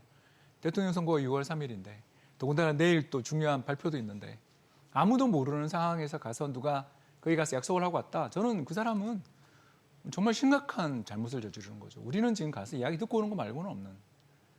이야기를 듣고서 알았다. 근데 이거는 국회랑 이야기해봐야 된다라고 하는 게 최선인 나라인데 우리가 뭐 어떤 레버리지나 지렛대가 없는 상황에서 일단 우리 시장이라는 게 이렇게 좀 힘든 이유가 사이에 끼어있는 이유가 이런 두 가지 리스크 아니겠냐. 첫 번째 내수 시장 적고 미국 네. 의존도 크고 두 번째가 지금 협상의 당사자도 없는 그런 상황이라고 볼 수밖에 없어서 일단 우리나라 시장이 국민연금 덕분에 엄청 그동안 잘 버텼지만 이제 국민연금 매수가 약화되는 순간 시장이 위로 상승할 탄력은 전혀 없는 시장이잖아요. 아, 그래요. 지금 오늘이 그렇지 않습니까? 오늘 기관 그거 매도 좀 두들겨 하니까 맞은 느낌. 오늘 기관 좀 매도하니까 바로 그냥 시장이 별로 힘이 없지 않습니까? 아. 그러니까 왜 그런가? 연기금의 이제 리밸런싱 매수가 지난해 12월부터 지금까지 거의 한 10조 가까이. 특히 그 4월 2일, 3일 그때는 하루에 5천억 이상씩 들어왔거든요. 네. 그런 어마어마한 저가 매수 자금들이 시장에서 이제 그동안 우리나라 시장의 상대적인 강세를 불렀는데 문제 지금 이제 2,600 정도 오니까 네. 이제 매도가 나오고 이제 미국 장이 조정을 안 받았으면 리밸런싱 자금이 더 들어왔을 거예요. 미국 장이 계속 좋으면 우리가 상대적인 그 비율이 적으니까. 근데 미국 장도 같이 조정을 받아버리고 올해는 미국 장이 더 부진하니까 거꾸로 이제 한국 주식시장에서의 어떤 전체 비중이 목표 비중이 한 15% 정도로 가면 지금 제가 봤을 때 4월 말 기준으로 해서 대충 계산해 보면 12% 이상 갔거든요. 그러면 네. 벌써 지난해 연말 대비 2%포인트나 비중이 상대 비중이 올라오니까 이제는 더 적극적으로 사기는 좀 어렵지 않나. 그러면 뭐 앞으로 남아있는 적극적으로 그러니까 시장이 또 조정받으면 모르지만 살 수 있는 여력이라는 게 이제 처음에 작년에 시작할 때는 한 30조 정도라고 추산을 했었는데 미국장 조정이 너무 커서 네. 대략 앞으로 남아있는 이제 추가적인 매수 여력은 맥스로 보더라도 한 15조 정도 안팎. 근데 그것도 이제 저가 매수에 치중할 가능성이 있지 않나. 이런 걱정들이 오늘 좀 나오는 거죠. 그럼 또, 미국 시장이 네. 더 빠지고 우리 시장이 버티고 있다고 하면 실제로 자산 배분할 때 미국 주식 사느라고 한국 주식을 안 사는 형태가 되는 거 그럴 수 있죠. 아닌가요? 지금은 국민연금이 이제 성장기이기 때문에 네. 이번에 또 13%로 인상도 하고 해서 이제 우리 국민연금이 원래는 2040년 전후부터 해서 이제 들어오는 돈 나가는 돈이 비슷해지는 그런 상황이 올 수 있었는데 이게 이제 2050년까지 좀 밀리거든요. 그래서 연금은 더 성장기이기 때문에 매년 들어오고 있는 한 50조 되는 돈들을 계속 이제 뿌려줍니다. 그 뿌려주는데 이제 지금은 한국 주식에 집중적으로 뿌리고 있었다면 만일 미 증시가 요 모양으로 가고 우리 증시가 상대적으로 특히 환율까지 떨어지면 그렇죠. 원화 기준으로 평가됩니다. 그래서 환율까지 좀 떨어지게 된다면 이제 연금의 매수는 조금씩 약화될 여지가 생기는. 국민연금 주식 비중 중에 한국이랑 미국이랑 비중이 어느 정도 되나요? 이건 공개 안 됩니다만 대충 이제 말씀을 드리자면 우리나라 비중이 한 12% 정도 된다면 글로벌 증시 비중이 한 36% 정도. 그러니까 3대 1 정도 되니까. 네. 3대 1 그리고 정도. 그중에 70%가 미국이겠죠. 왜냐하면 글로벌 증시 MSCI 중에서. 월드가 70%가 미국이니까. 그러니까 MSCI 월드를 네. 벤치마크로 하기 때문에 아, 그렇습니다. 지금 연기금도 MSCI 월드가 벤치마크예요. MSCI 월드 익스클루드 코리아라는 익스클루드 코리아. 예, 한국을 뺀 뺀 전 세계 전 세계. 벤치마크 지수를 쓰고 있거든요. 예, 다 공개돼 있으니까 이건 네. 이 정도는 이야기해도 되겠죠. 그래서 기금운용위원회 회의록만 읽어보셔도 다 나오니까요. 네. 이제 제가 그 일을 하던 사람이라서 그렇죠. 예. 그래서 그래서 그걸 이제 보면 대충 그 미국이 한 70%가 조금 안 되는 정도 비중이지만 아무튼 그 정도라면 우리나라 국민연금이 미국 주식을 대략 한 그냥 러프하게 이야기하면 한 25% 이상은 들고 있는 거고 25%면 우리가 1,200조가 넘으니까 그거에 25% 이상이니까 그게 한 300조? 네. 작년에 많이 벌었겠네요. 그래서 작년에 이제 플러스 15%라는 놀라운 역대 최대의 성과를 국민연금이 기록한 이유가 그것 때문이었고 네. 저희처럼 또 국민연금을 이렇게 약간 벤치마킹하는 팔로우하는 그런 자산 배분 펀드들 작년 수익률 좋았다는 거 다 이런 덕분이죠. 그래서 국민연금 덕분인데 이제 올해는 국민연금 성과가 지금 1, 2월은 1%로 나왔지만 아마 이제 3, 4월은 되게 부진했을 거예요. 그냥 미국 주식 저렇게 폭락하는 바에야 뭐 답이 없습니다. 네. 거기다가 지금 부동산도 사실 분위기 안 좋은 게 금리 그렇죠. 올라가면 뭐 부동산이 될 수가 없으니까. 예. 그래서 작년에 너무 좋았는데 이제 올해 국민연금 성과는 조금 부진해질 여진이 있고 그런 상황에서 한국 주식만 잘 버티니까 네. 아무래도 이제 리밸런싱 자금이 지금처럼 적극적으로 사기는 좀 어렵지 않냐 이렇게 생각됩니다.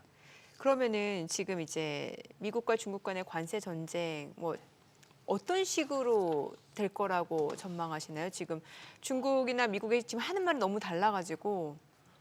뭐 우리 다 아는 이야기인데 네. 그냥 뭐 제가 이야기하자면 일단 당장은 중국이 이기는 것처럼 보일 겁니다. 당장은 왜 그러냐면 중국은 이미 표현이 좀 그렇습니다만 네. 이미 경제가 붕괴 중이거든요. 그러니까 이제 그 기업체들을 보면 좋아요. 네. 우리가 BYD 이야기도 아까 지금 했고 후아웨이 이야기도 했고 딥시크까지 이루어지면 거의 이 트리오가 CATL까지 하면 이제 4개네요. 네. 이 기업들이 너무 강력한 경쟁력을 가지고 있어서 우리는 정말 무섭습니다만 문제는 이제 이 기업들의 내수 시장이 무너지고 있다는 거.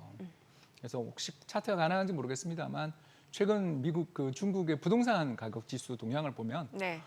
2022년 4월 이후에 지금 저 그림에 나와 있는데 저 대폭락 중입니다. 저기 좀 마이너스 폭이 너무 크고요. 그 단순 평균 돼 있는 지수가 계속 마이너스에 있는 거 보이시죠? 아주 오렌지 색깔. 예, 네. 그렇습니다. 저 빨간색을 보시면 되는데요. 네. 그래서 옛날에는 이제 일선 도시, 그러니까 상해라든가 심천 같은 도시들은 플러스였는데 지금 다시 또 둔화되고 있는 게 보이실 겁니다.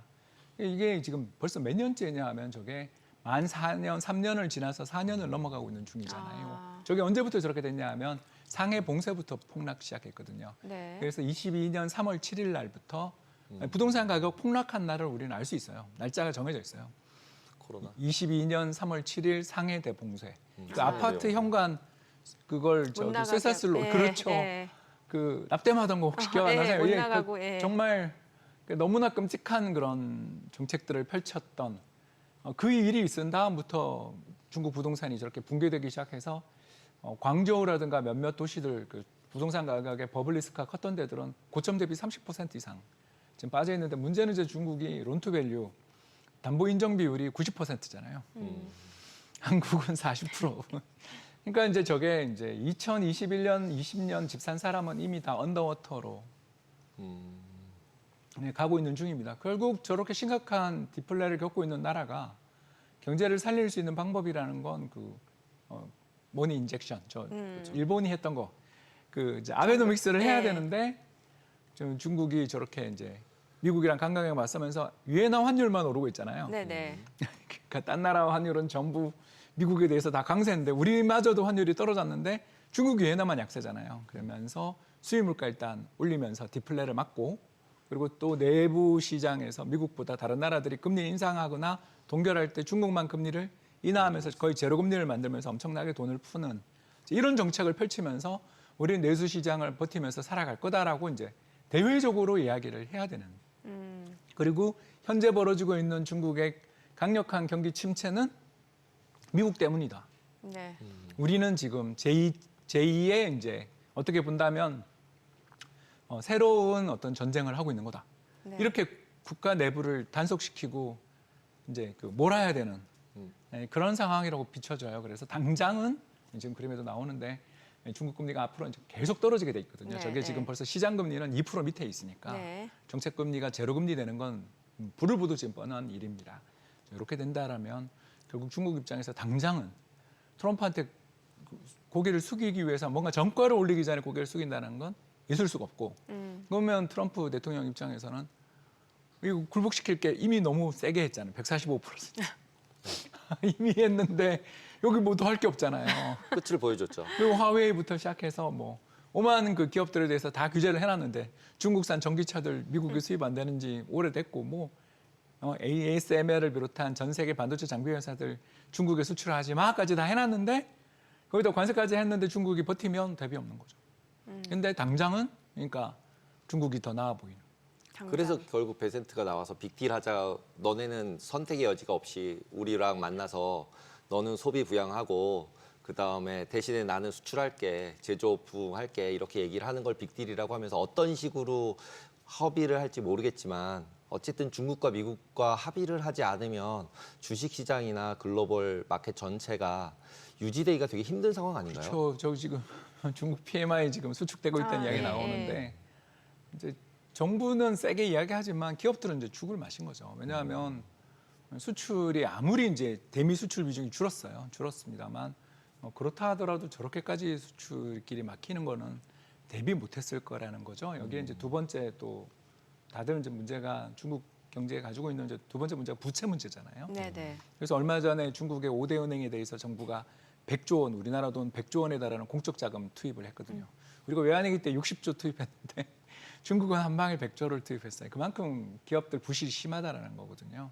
그래서 이거 내부에 심각한 문제를 지니고 있는 국가이기 때문에 중국이 만일 우리가 이제 이렇게 비관적으로 바라보고 있는데 어떨 때 당신 같으면 그러면 중국 주식 사겠냐?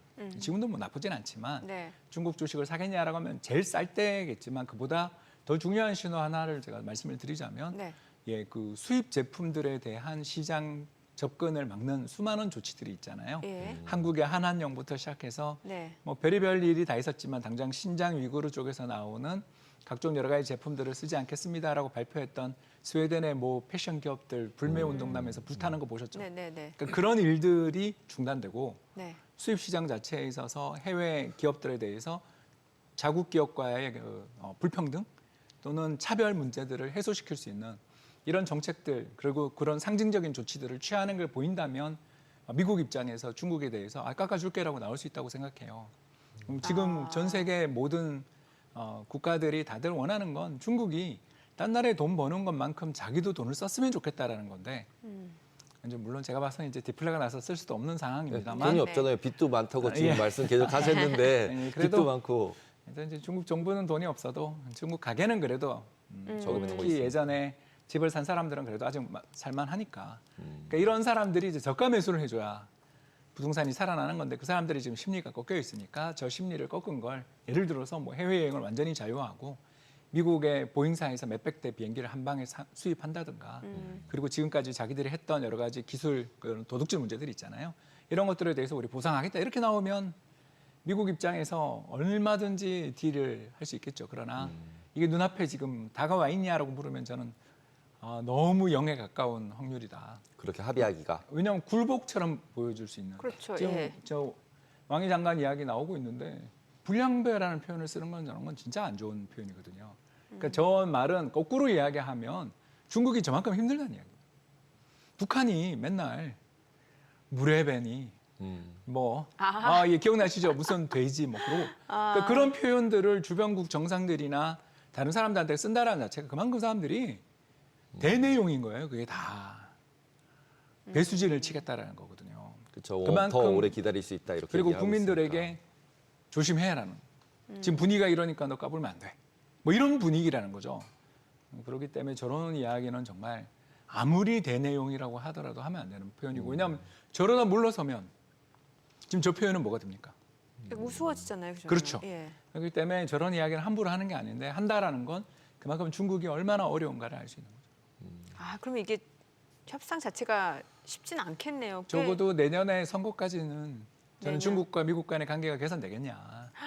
내년 선거까지. 내년 중간 선거에서 트럼프가 참패하면 이제 그때 돼서 깃털 다 뽑히고 이제 다리 절면서 레임덕 정부 되면서 이제 넘어가면서 차기 주자들 간에 이제 협상으로 넘어가는 그런 시기가 오는 게 가장 빠른 시나리오고 현재로서는 일단 중국이 여기서 물러나기는 너무 어려우니까. 그렇죠. 네, 중국이 물러나지 않으면 어디가 물러나나 싶긴 그러니까. 하잖아요. 예. 지금 벌써. 근데 지금 이 상황, 지금 말씀하신 상황으로 가면 미국은 인플레이션에 그렇죠. 경기 침체 당할 거고 그러면 주식 시장들은 더 아직 암울하게 될 거고 그러면 이제 스태그플레이션이니까 금값은 더 올라가고 막 이런 상황이 되는 거 아닌가요? 그래서 금이 좋죠. 그래서 금사 지난번에도 금 좋다고 하셨어요. 그 당시에도. 예, 근데 3,500불 갈 줄은 몰랐고요. 예, 예. 예, 너무 좀 심하게 지금 약간 이제 금값에 그 과열이 보이기 때문에 뭐 제가 추천하기는 좀 그렇고요. 네. 잠깐 이제 그 제가 오늘 준비해왔던 그림 중에 하나만 네. 좀 보여드리면 저기 중고차 지수 차트 한번. 좀. 중고차. 네. 말씀 주시면 돼요. 네, 예. 만하임 중고차 가격 인덱스인데 저게 이제 그 2022년 아까 제가 이야기했던 상해 봉쇄 때 어마어마하게 급등한 거 보이시죠? 저 밑에 연도류가 표시가 돼 네네. 있는데 2021년부터 막 오르기 시작하다가 22년에 정점을 찍지 않습니까? 네네. 저 때가 상해 봉쇄 때거든요. 음. 그러니까 상해 봉쇄 때 왜 전 세계가 충격을 받았냐면 일단 중국에서 가장 부유한 도시인 상해에 그 돈 많은 사람들의 집을 그렇게 봉쇄한다는 것도 놀랐고 네. 두 번째 그런 상징적인 조치를 취한다라는 건 출근하지 마라라는 걸 뜻하기 때문에 중국에 있던 수많은 차량용 반도체 회사들이 다 문을 닫았고 그것 때문에 차량용 반도체 가격이 폭등하면서 만하임 중고차 가격이 급등하고 저게 그때 작년 죄송합니다. 2022년 미국의 소비자 물가 상승률이 무려 한 10% 가까이 갔을 때 저 중고차 가격 혼자서 거의 한 2%포인트를 올렸습니다. 그러니까 전체 물가 중에 네. 10% 중에 2%포인트가 중고차 값이었습니다. 왜 그랬냐면 그때 이제 코로나 때 수많은 렌터카 회사들이 차를 처분하다가 갑자기 리오프닝 되면서 네. 차량 수요가 몰린 것까지 가세를 했죠. 근데 이제 지금 저 끝을 보시면 알겠지만 그렇게 안정되던 게 다시 오르기 시작했죠. 네. 그러니까 사람들이 이제 관세 전쟁이고 관세 문제가 부각되는 순간 이제 차값은 오른다. 그리고 이렇게 차값이 오르게 될 때 가장 시장에서 탄력적으로 반영되는 시계추는 무게추는 저 중고차 값인 거죠. 네네. 그래서 저 중고차 값이 다시 오르기 시작하면 아까 이야기했던 미국 전체 소비자 물가에 가장 좋은 그렇죠. 중요한 풍향계이자 체중계입니다. 예. 그러니까 저게 오르기 시작한다라는 걸 생각하면 요새 소비자들이 왜 소비자 심리 지수가 저렇게 폭락하는가? 사람들은 절대적인 소득도 중요하지만 실질적인 소득이 중요하거든요. 근데 실질적 소득이 앞으로 중고차 값부터 시작해서 죄다 다 올라가면서 실질 소득이 감소한다고 생각되는데 그렇죠. 굳이 지금 소비를 해야 되는가? 그러니까 이 미래에 대한 기대들이 시장을 움직이는 건데 지금 보시는 것처럼 코로나 때보다 지금 사실은 더 낮거든요. 네. 코로나 때보다 더 낮을 정도로 저렇게까지 떨어지게 되면 시장의 참가자들이 인플레이션에 대한 공포를 지금 아직 씻은 지 얼마 되지도 않았는데 다시 인플레가 온다 그러면 일단 지금 저축하고 보자. 그리고 해외여행 갈 거 국내. 또 국내 여행 갈 거라면 호텔이 아니라 뭐 예를 들어서 라찌를 이런 식으로 소비 플랜들을 줄이기 시작하게 되는. 네. 그게 이제 소비 성수기가 하반기니까 아직 시간은 있는데 요 흐름을 전환시키는데 실패한다면 큰일 나니까 이번에 차량용 뭐 관세 같더니 이런 것들을 복잡한 구조들을 만들어서 그거부터 좀 풀어주겠다고 자꾸 이야기하는 게 저런 징후들을 거기도 경제학자들이 있으니까 네. 내가 봐서는 이제 대부분이 좀 사짜 같습니다만 예, 뭐 특히 대통령 경제정책자문위원회 위원장 같은 사람이 제일 사짜니까 노벨 경제학상 수상자들이 앉던 자리에 어떻게 그런 사람이 앉았는지 정말 신기하고요. 아무튼 뭐 제가 봐서는 가장 심각한 그런 거에 경제학자들이 이런 눈에 보이는 저 징후들을 대통령한테 정확하게 말을 속 시원하게 못하는 구조인가 봐요. 말을 했어도 듣고 싶은 것만 들었을 수도 그래서 이제 있고. 베센트 정도만 이야기하는데 베센트도 근데 헤지펀드 매니저 출신이지 이 사람이 무슨 경제학자입니까? 아니, 결국 이 사람이 이야기할 수 있는 거는 지금 큰손 투자자들이 트럼프 대통령에 대해서 걱정을 좀 하고 있고 이 사람들이 지지를 철회할 수도 있어요. 뭐 이런 이야기 정도를 들려주는 거지. 경제 전체의 어떤 흐름들은 저 소비자 심리 지수가 잘 보여줍니다. 근데 분명히 말씀드리고 싶은 건 저 소비자 심리 지수는 굉장히 변동성이 크기 때문에 네. 저건 믿을 필요는 없는 지수인데 저게 마이너스 폭이 계속 유지가 되면 그 뒤에 실물 경제로 전이되는 특성은 있으니까. 그래서 계속 이제 페드는 지금 말씀하신 것처럼 저런 심리 지수는 다 소프트 데이터고 우리는 하드 데이터만 본다 이렇게 얘기를 계속하고 있잖아요. 이제 움직이지 않겠다는 이야기를 그렇게 하는 거고요. 끝까지 안 움직이면 근데 진짜로 문제가 발생할 가능성이 아주 높은 거 아닌가요? 예, 이제 이게 불황이 그러니까 경제 불황은 어떨 때 발생하냐면요. 간단해요.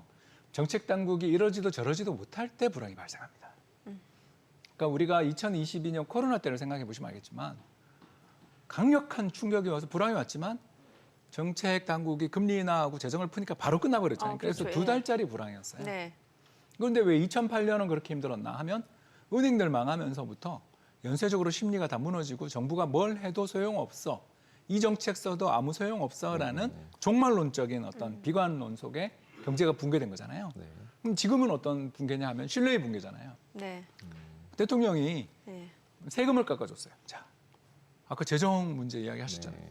재정이 그렇게 심각하게 많고 부채 문제 때문에 경제가 정말 그렇게 어렵다고 이야기했던 중국보다 사실 미국이 GDP 대비 국가 부채는 더 큰데 이번에 대규모 감세를 하원에서 통과시켰어요. 그렇죠.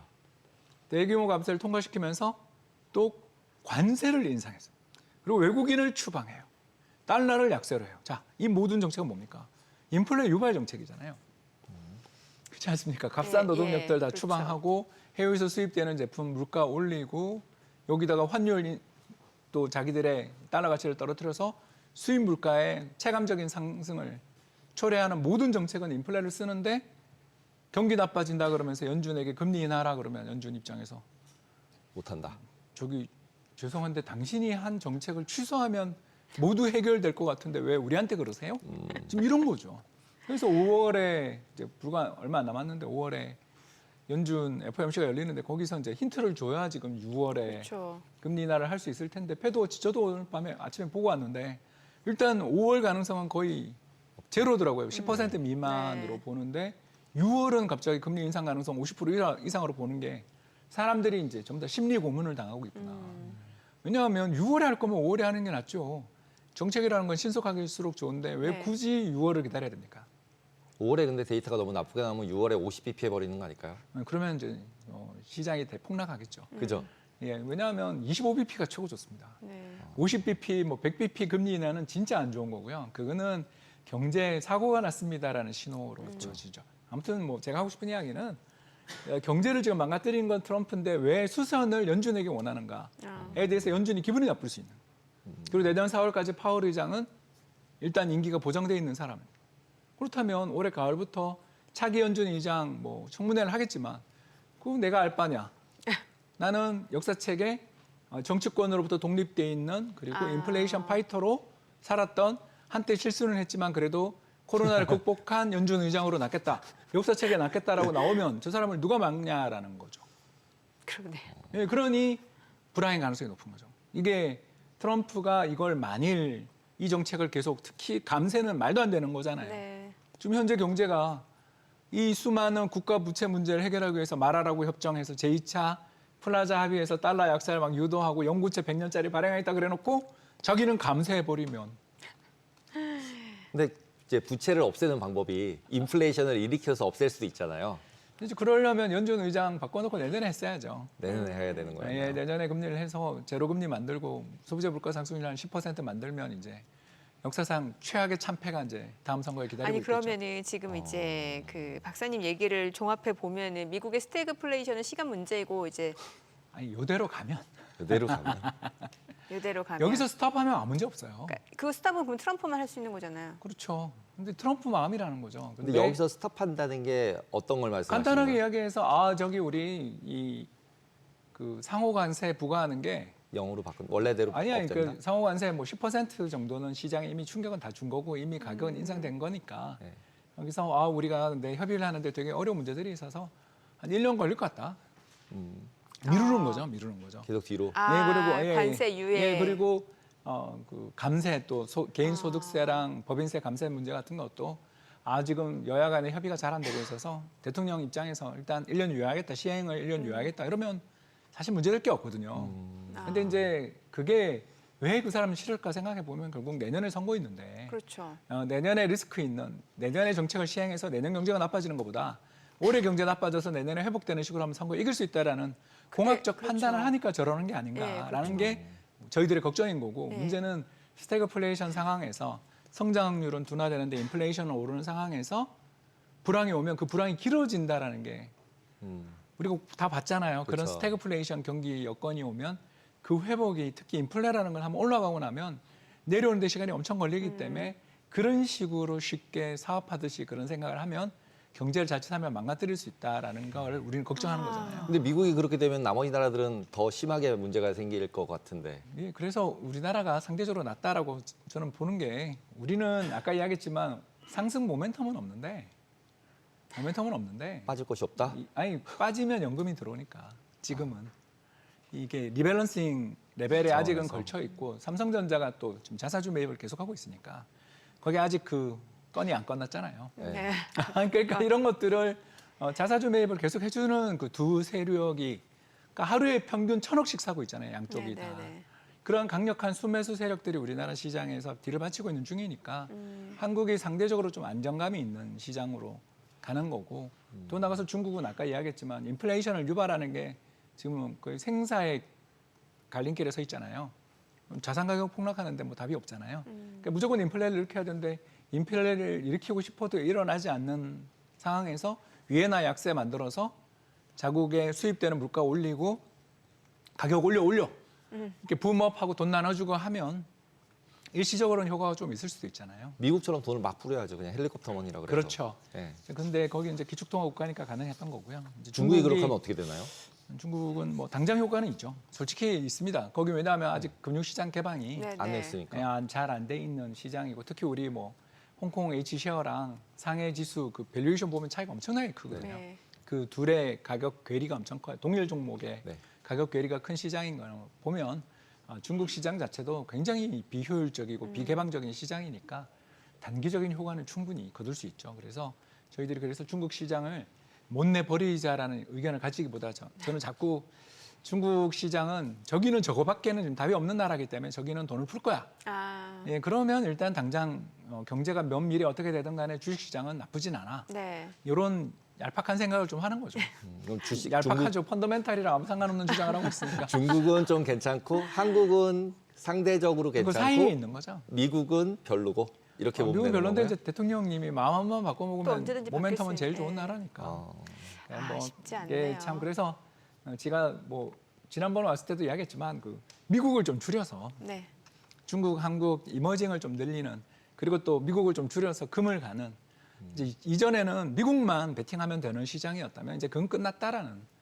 그러니까 지금은 리스크 관리가 필요한 시장이고 수익에 대한 추구보다는 좀 방어. 자산을 EM이랑 골드나 이런 쪽으로 분산시키는 그런 시장이 더 낫지 않냐. 자산 배분 관점에서 접근해야 한다. 네, 이렇게 좀 보고 있습니다. 알겠습니다. 오늘 내용 잘 들었습니다. 고맙습니다. 감사합니다. 감사합니다.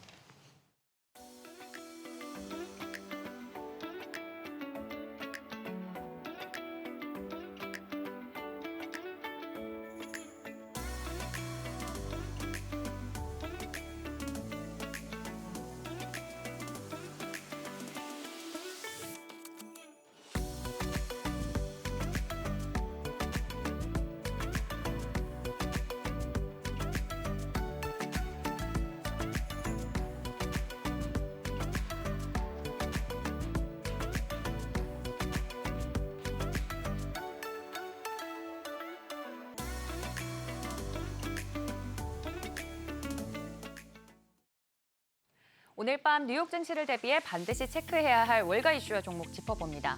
첫 소식은 미국 증시 반등에 대한 경고입니다. 지수는 올랐지만 월가는 아직 안심하지 못하는 분위기인데요. 울프 리서치의 크리스 세니액 수석 전략가는 이번 반등은 진짜 랠리가 아니라 약세장 속 일시적 반등일 가능성이 크다고 분석했습니다. 지수가 사상 최고치 대비 20% 이상 빠진 건 아니지만 이 가격 흐름만 보면 이미 전형적인 베어 마켓, 즉 약세장 패턴에 들어섰다는 게 그의 진단입니다. 고점은 계속 낮아지고 저점도 더 낮아질 가능성이 높다는 거죠. 세니액은 특히 투자자들이 경제 지표와 무역 협상 관련 뉴스에 너무 예민하게 반응하고 있다고 지적했습니다. 그는 또 트럼프 대통령이 상호 관세 정책을 선언했던 4월 2일 이른바 해방의 날 종가와 비교하면 지금 S&P 500은 불과 2.5% 정도밖에 떨어지지 않았지만 실질 관세 부담은 훨씬 더 커졌다고 덧붙였습니다. 울프 리서치 같은 경우는 말씀드렸던 것처럼 지금은 상황 반전이 아니라 더 거센 변동성의 시작일 수 있다며 투자자들에게 다시 한번 신중함을 주문했습니다. 두 번째 소식은 JP모건의 미국 경기 전망입니다. JP모건은 올해 후반 미국 경제가 얕은 수준의 침체를 겪을 가능성이 높다고 내다봤습니다. 그렇다고 패닉에 빠질 필요는 없다고도 덧붙였는데요. JP모건의 최고 글로벌 전략가 데이비드 켈리는 경제가 암울하긴 하지만 재앙 수준은 아니다라며 침체가 현실화될 경우엔 내년에 재정 부양책이 나올 가능성도 크다고 전망했습니다. 특히 트럼프 행정부가 관세나 이민 그리고 연방정부 고용 축소 같은 강경한 정책 기조를 완화할 가능성도 함께 언급했는데요. 이런 흐름은 연준이 금리 인하에 나설 수 있는 환경을 만들어줄 수 있다고 평가했습니다. 즉 침체 가능성은 분명히 있지만 그에 따른 정책 대응도 나올 여지가 있다는 게 포인트입니다. 다만 투자자들에게 한 가지 조언도 남겼습니다. 지금 같은 시장에서는 글로벌 분산 투자와 합리적인 밸류에이션 중심의 접근이 더욱 중요해진다는 점인데요. JP모건의 메시지는 얕은 침체는 피할 수는 없지만 대응책도 준비돼 있다. 투자자들은 흔들리지 말고 전략적으로 움직여야 한다라고 정리해 볼 수 있겠습니다. 마지막 소식은 미국 고용시장의 이상 신호입니다. 발표된 미국 노동부의 3월 졸지 보고서에 따르면 미국 내 구인 건수는 719만 건으로 집계됐습니다. 예상치였던 748만 건을 크게 밑돌았고 지난해 9월 이후 6개월 만에 가장 낮은 수치입니다. 불과 한 달 전만 해도 748만 건이었으니까 한 달 사이에 약 29만 건 줄어든 셈입니다. 고용 수요가 그만큼 빠르게 식고 있다는 말이겠죠. 특히 기업들이 트럼프 행정부의 정책 불확실성 때문에 신규 채용을 미루고 있다는 분석 나오고 있습니다. 구인 비율은 4.3%로 전달보다 0.2%포인트 하락했고요. 전체 퇴직자는 514만 건으로 소폭 줄었습니다. 눈에 띄는 부분은 자발적 이직이 오히려 늘었다는 점인데 3월 이직 건수는 333만 건, 이직률은 2.1%로 0.1%포인트 상승했습니다. 이 이직률은 노동자들이 다른 일자리에 대해 얼마나 자신감을 가지고 있는지 보여주는 지표인데 현재 일자리가 만족스럽지 않거나 다른 기회가 있다고 판단됐을 때 이 자발적 이직이 늘어납니다. 전반적으로 보면 고용시장도 버티기 모드에 들어선 분위기입니다. 회사는 사람을 뽑기를 꺼리고 직원들은 고민은 하지만 여전히 이직을 시도하고 있는 모습입니다. 취임 100일을 맞은 트럼프 대통령은 이번 성과들에 대해 자화자찬하고 있지만 경기 침체에 대한 우려와 신호들은 이처럼 지속적으로 나오고 있습니다. 뉴욕 증시 반등이 유지될 수 있을지 주요 지표들과 기업들 실적 통해서 가늠해 보시죠. 지금까지 월가 리포트였습니다.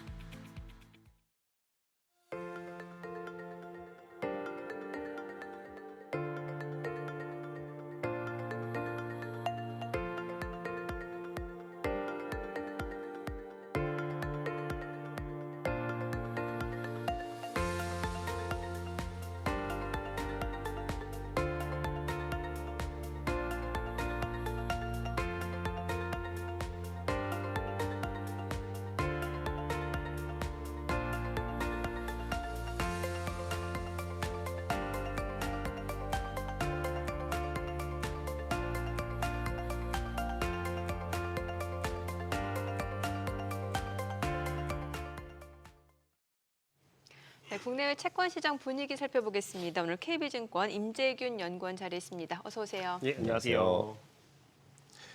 미 국채 수익률이 최근에 굉장히 변동성이 심했다가 이제 좀 잠잠해지고 안정화가 되는데 이게 이제 어떤 향후에는 어떻게 될 만한지 한번 전망을 해주시면 예, 좋겠습니다. 사실 이제 4월 2일에 트럼프 대통령이 생각보다 되게 강력한 관세 정책을 발표를 했고 그러다 보니까 경기 침체에 대한 우려가 굉장히 높아졌습니다. 이렇게 경기 침체가 우려가 높아지게 되면은 사실 이렇게 안전자산 선호 그리고 연준의 빠른 금리 인하를 반영을 하면서 사실 장기물 금리가 하락을 하는 게 일반적인데 이번에는 오히려 금리가 상승을 했죠. 네. 왜 그렇냐라고 좀 보면은 뭐 여러 가지 뭐 중국이라든가 일본의 매도 가능성들이 거론이 되고 있지만은 사실 저희는 그것보다는 여러 가지 좀 수급적으로 이제 마진콜에 대응해서 미국 내에서 국채를 판 게 아닌가라고 저희는 생각은 하고는 있고요. 근데 그런 것들이 최근에 금리를 끌어올렸다가 이제 30년 금리 같은 경우가 이제 5% 부분까지 상승을 했습니다. 이 레벨이 이제 2013년 11월, 그러니까는 연준이 굉장히 빠르게 금리 인상을 하고 그리고 미국 정부의 등급이 강등되면서 좀 재정 적자에 대한 우려가 확산했을 때 레벨 정도까지 올라갔다가 하락 안정화되고 있는데 저희는 계속 조금 하향 안정화될 가능성은 여전히 높다라고 보고 있습니다. 일단은 수급적으로 봤을 때 좀 단기간에 좀 꼬였던 부분들, 그러니까 금리 상승을 견인했던 부분들은 상당 부분 해소가 된 게 아닌가라고 저희는 생각을 하고는 있고 거기에 플러스 연준이라던가 미국 재무부 입장에서도 금리가 추가적으로 상승하는 것에 대해서 굉장히 좀 걱정을 하고 있는 상황입니다. 일례로 연준 같은 경우도 이제 금리가 상승하는 것들에 대해서 걱정을 하다 보니까는 추가적인 상승이 됐을 때 유동성을 공급하겠다라고 언급한 바가 있고 특히 무엇보다 미국 정부가 많이 좀 관심을 갖고 있어요. 사실 이제 트럼프 대통령이 최근 들어서 연준의 금리 인하를 요구를 하고 있는데 뭐 이런 흐름들은 사실 저희가 이미 연준 트럼프 1기 때도 봤었던 부분이긴 한데요.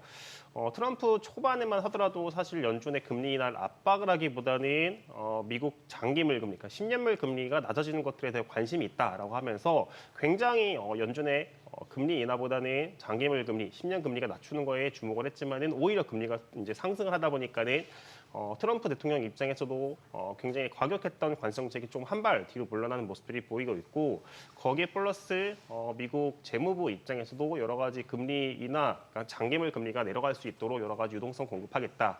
예를 들면은 이제 오늘 저녁이죠. 오늘 저녁에 미국의 국채 발행 계획이 뜨는데 여기에서 좀 바이백 규모를 확대할 수도 있지 않을까라고 생각은 하고 있고 바이백이라는 게 뭐냐라고 보면은 미국 재무부는 보통 국채를 발행하는 주체죠. 발행을 하면은 공급이 늘어난다라는 거고 공급이 늘어나면 국채 금리가 상승을 하게 되는데 바이백을 한다는 거는 시중에 있는 국채를 미국 재무부, 그러니까 발행하는 주체가 다시 사온다는 거죠. 그러니까 유동성이 발행돼 있는 국채가 줄어든다라는 측면에서 금리를 좀 하향 안정화시킬 수 있는 여러 가지 도구들을 연준 그리고 미국 재무부가 지금 고민을 하고 있다는 점에서 금리는 좀 하향 안정화가 될 거라고 저희는 계속 예상을 하고 있습니다. 바이백 할 돈은 어디서 나오나요? 뭐 여러 가지 방법들이 있겠지만은 사실 이제 단기 자금 쪽 네. 이제 미국 재무부가 돈을 빌리는 게 뭐 2년부터 30년까지 여러 가지 국채 발행을 하는 것도 있지만은 1년 미만짜리를 통해서 돈을 빌리는 것들도 있고 또 하나 이제 예상하지 못하게 수입이 거치는 것들이 있겠죠. 예를 들면은 자 트럼프 대통령이 1월 20일에 취임을 했습니다. 그러고 나서 4월 2일에 관세를 발표하기 전부터 철강이라던가 알루미늄에 대해서 관세를 부과하기 시작을 했고요. 네. 거기에 플러스 중국, 캐나다, 멕시코에 대해서 관세를 부과하기 시작을 했습니다. 실제로 미국 재무부에서 일별로 이런 관세 수입 데이터를 보면은 계속해서 이렇게 올라가는 모습들이 보이고 있어요.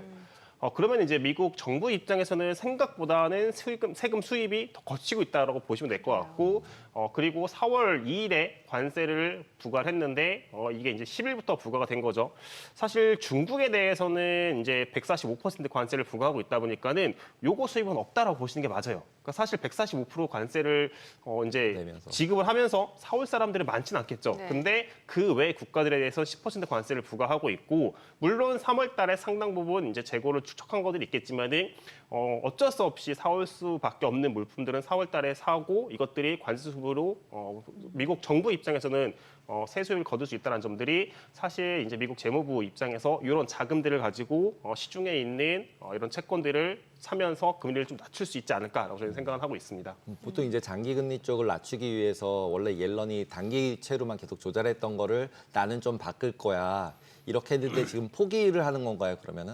실제로 포기를 한 상황이다라고 보시는 게 맞을 것 같고요. 포기했다. 예, 맞습니다. 사실 이제 베센트 재무장관이 계속 말씀하신 것처럼 옐렌 전 재무장관을 이제 비난을 했던 게 이제 단기물, 여기서 단기물이라고 하는 거는 1년 미만을 이제 표현을 하는 건데 1년 미만짜리 비중을 많이 발행을 하면서 장기물 발행을 많이 안 했다. 그러면서 금리를 낮게 유지를 했다라고 했고 사실 이런 발언을 하다 보니까는 시장 입장에서는 2월 달에 이미 이제 베센트 재무장관이 취임을 하고 나서 첫 이런 채권 발행 계획을 발표할 때부터 걱정을 했던 거죠. 베센트 재무장관이 이런 발언을 했는데 그러면은 장기물 발행 비중을 늘리는 거 아니야? 라고 했지만은 오히려 장기물 발행을 동일하게 유지한 상황이다라고 보시면 될 것 같고 베센트 재무장관은 아무래도 이제 헤지펀드 출신이잖아요. 그러다 보니까는 본인이 장기물 발행 비중을 늘렸을 때 시장이 어떤 영향을 주는지 이미 알고 있는 거죠. 사실 이런 부분들을 이미 2023년 8월 달에 저희가 경험을 했습니다. 그때에도 미국 재무부가 장기물의 발행을 늘리면서 굉장히 금리가 급등을 했던 바가 있는데 만약에 베센트 재무장관이 이번에 동일한 선택을 한다라고 했을 때 금리가 상승할 수 있는 리스크에 직면할 수 있고 사실 이런 것들이 굉장히 이제 미국 정부 특히 새롭게 행정부가 시작된 트럼프 행정부 입장에서 부담이 될 수 있기 때문에 장기물 발행을 동일하게 유지한 상황이다라고 저희는 보고 있고 지금 이제 금리가 그래도 이제 한 2주 전보다는 금리가 내려오다 보니까는 조금 미국 재무부 입장에서도 안심을 하는 단계에 있다라고 저희는 생각을 하고 있지만은 만약에 금리가 계속 높은 상황이 유지가 됐다라고 하면은 오늘 밤에 발표되는 미국채 이제 발행 계획에서 이제 2월과 비교했을 때 단기물 비중을 늘리고 장기물 비중을 줄일 수 있었던 거죠. 그렇게 되면은 시장 입장에서는 장기물 금리가 부담이 됐었던 건데 발행 비중이 주네, 발행 규모가 줄면은 금리가 내려갈 수 있는 선택을 할 수도 있었던 방법이라고 저는 보고 있습니다. 지금 이제 어느 정도 국채 수익률이 좀 하향 안정화될 가능성이 높다는 말씀을 주셨는데 그럼에도 불구하고 지금 한 4% 10년물이 국채 수익률이 이 정도인데 뭐 앞서서 뭐 마진콜 때문에 아마 그럴 가능성이 있었다라는 말씀을 주셨긴 했습니다만 시장에서는 이제 워낙 미국 국채를 일본, 중국이 갖고 있다 보니까 이게 관세 전쟁에 대응하기 위해서 국채를 판 거 아니냐라는 얘기는 있었어요. 네, 맞습니다. 근데 이게 지금 확인하려면 실질적으로 아직은 확인이 안 되는 거죠. 네, 이게 실질적으로 실시간으로 확인이 좀 어려운 데이터라고 네. 보시면 될 것 같고, 미국 재무부에서 이제 매월별로 나라별 이제 국채 보유를 네. 발표를 합니다. 지금 보시는 것처럼 중국이 이제 7,500억, 일본이 이제 1조 정도를 갖고 있고 가장 많이 보유를 하고 있는데 이 데이터는 2월 기준이에요. 네. 근데 트럼프 대통령이 관세를 부과한 거는 4월 이후인 거고 그 이후에 금리가 상승을 했죠. 근데 그럼 이거를 확인을 언제 할 수 있냐? 6월에 확인을 할 수 있습니다. 6월에. 그리고 이게 보면은 보유액이거든요. 예. 보유액이라는 게 무슨 말이냐면은 시장 가치 기준입니다. 그러니까 채권이라는 거는 금리가 왔다 갔다 하는 거에 따라서 가치가 바뀌죠. 그렇죠. 그러면은 사실은 중국이 지금 7,590억 달러 정도가 들고 있는데 팔지 않더라도 6월 달에 본 4월의 채권 보유액이 줄어들 수 있어요. 왜냐? 금리가 상승을 하다 보니까는 가치 자체가 줄은 그렇죠. 거죠. 예. 예, 그렇기 때문에 실질적으로 하기는 굉장히 어렵다라고 보시는 게 맞을 것 같은데 앞서서 제가 중국이 이걸 실제 팔았을까라고 했을 때 좀 팔 가능성이 낮다라고 말씀드렸잖아요. 네. 그 이유가 뭐냐면은 자, 요 데이터만 보면은 7,590억 달러 굉장히 많아 보이죠. 네. 근데 이제 중국이 요거를 관세에 대응해서 팔았다라고 하려면은 기본 전제가 요 7,600억 달러 정도의 국채를 중국 정부가 들고 있어야 되는 거예요. 근데 요거는 중국 정부뿐만 아니라 중국에 있는 민간 기업까지 다 포함되어 있는 규모다라고 보시는 게 맞을 것 같습니다.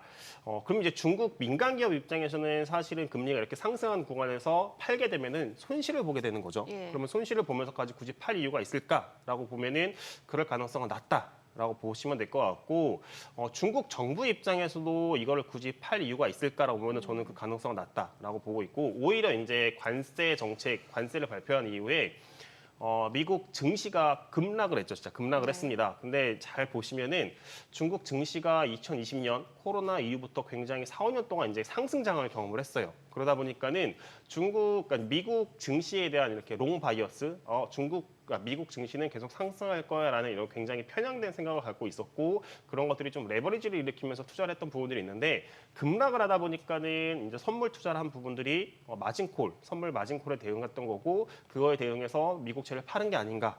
그러다 보니까는 미국채가 금리가 튀는 이제 금리가 상승하는 가운데서 금리가 하락할 거라고 배팅했던 채권 포지션 부분까지 손절이 나오면서 이게 좀 악순환인 거죠. 이제 손절이 손절을 부르는. 그러다 보니까 이제 금리가 상승이 추가적인 금리 상승을 이제 부르면서 굉장히 좀 수급적으로 꼬이면서 금리가 급등을 한 부분이 있다라고 보시면 될 것 같은데 이런 부분들은 지금 많이 해소가 된 상황이다라고 저희는 바라보고 있습니다.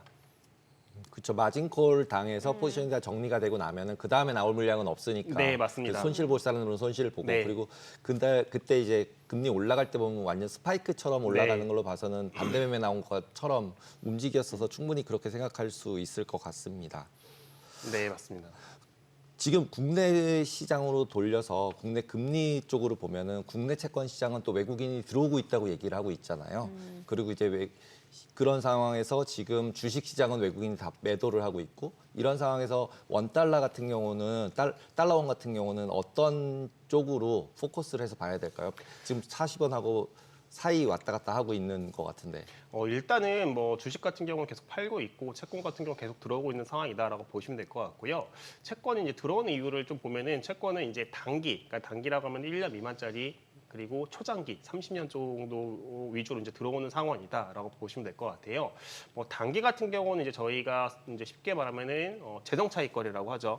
재정 차익 거래라고 해서 환을 해지하고 들어오는 겁니다. 그러니까 저희가 봤을 때 한국 국채의 금리는 2% 중반이야라고 하는데 외국인들 입장에서는 환을 해지하기 때문에 뭐 4%에서 5%까지 가까운 이런 수익률을 안정적으로 추구할 수 있는 상황이다라고 보시면 될 것 같고 30년 같은 경우는 이제 초장기 쪽을 사는 상황인데 이렇게 이제 외국인들이 들어오는 것들은 사실은 이제 원달러적인 측면에서 봤을 때는 좀 긍정적이죠. 원화가 이제 내려갈 수 있다는 점에서 좀 긍정적이긴 한데 문제가 이제 주식시장에서 계속 좀 이탈이 있는 점들.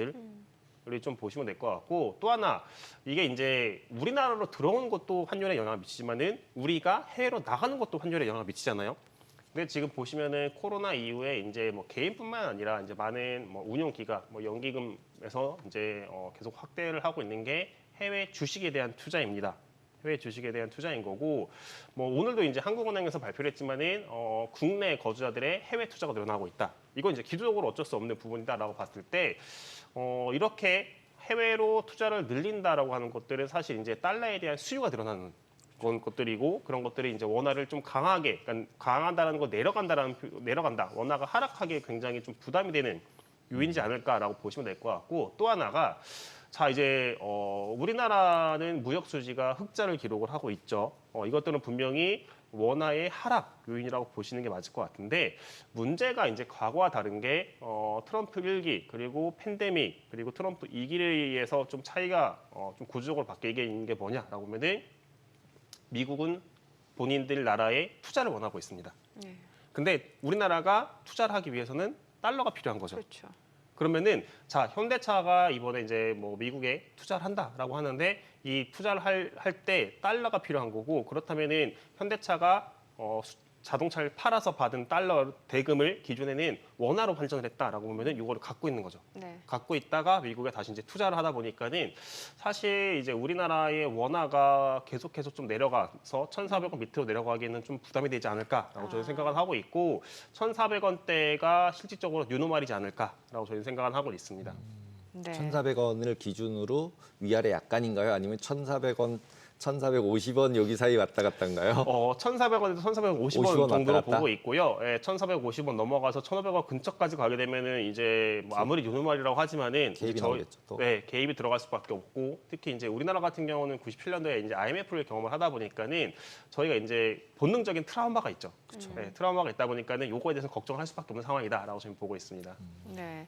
회사채 좀 여쭤볼게요. 이제 채권 같은 경우는 사실 좀 어려울 수 있어요. 근데 회사채 최근에 그 신용 스프레드가 확대되고 있다고 하니까 이 확대되는 배경에 대해서 먼저 좀 설명을 해주시고 지금 2분기 만기 도래하는 회사채 규모가 23조 원 상당한 규모입니다. 그러면 이제 기업들 입장에서 이자 부담도 상당할 수밖에 없을 것 같은데 지금 회사채 수요도 꽤 있다고 해요. 근데 사실 회사채는 이제 좀 위험도도 있을 수 있잖아요. 그러니까 이런 거에 대해서 어떤 이유 때문에 수요가 있는지도 좀 설명을 해주세요. 근데 이제 회사채라고 하면은 뭐 국채랑 다르게 일반 기업들 뭐 예를 들면 삼성전자라든가 이렇게 일반 기업들이 발행하는 채권을 회사채라고 네. 하는 건데 아무래도 이제 국가 대한민국 정부가 발행을 하는 것보다 일반 기업이 발행을 하다 보니까는 여러 가지 이제 불확실성들 위험이 따릅니다. 바꿔서 말하면 위험이 따르는 거고 좋게 말하면 이제 그러다 보니까 국채보다 금리가 높은 그렇죠.